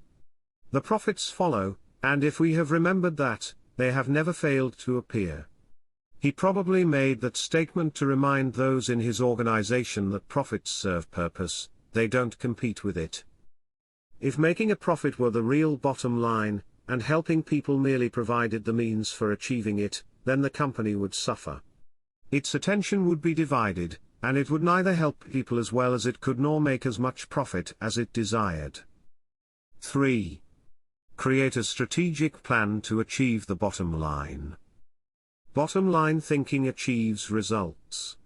Therefore, it naturally follows that any plans that flow out of such thinking must tie directly to the bottom line, and there can be only one, not two or three.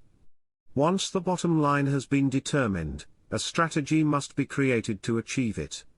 In organizations, that often means identifying the core elements or functions that must operate properly to achieve the bottom line. This is the leader's responsibility. The important thing is that when the bottom line of each activity is achieved, then the bottom line is achieved.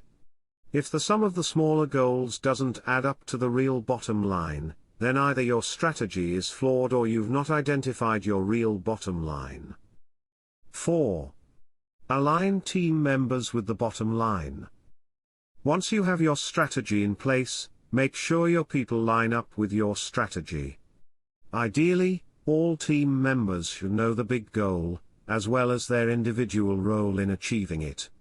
They need to know their personal bottom line and how that works to achieve the organization's bottom line. 5. Stick with one system and monitor results continually. Dave Sutherland, a friend and former president of one of my companies, believes that some organizations get into trouble by trying to mix systems. He maintains that many kinds of systems can be successful, but mixing different systems or continually changing from one to another leads to failure. Dave says, "Bottom line thinking cannot be a one-time thing. It has to be built into the system of working and relating and achieving. You can't just tune into the desired result every now and then. Achieving with bottom line thinking must be a way of life, or it will send conflicting messages. I am a bottom line thinker. It is a part of my system for achievement. I practice it every day. No other measurements, no wasted efforts." Dave used to call members of his field team every night to ask the bottom line question they expect to hear. He continually kept his eye on the company's bottom line by monitoring it for every core area. When it comes right down to it, regardless of your bottom line, you can improve it with good thinking. And bottom line thinking has a great return because it helps to turn your ideas into results. Like no other kind of mental processing, it can help you to reap the full potential of your thinking and achieve whatever you desire. Thinking question. Am I staying focused on the bottom line, so that I can gain the maximum return, and reap the full potential of my thinking?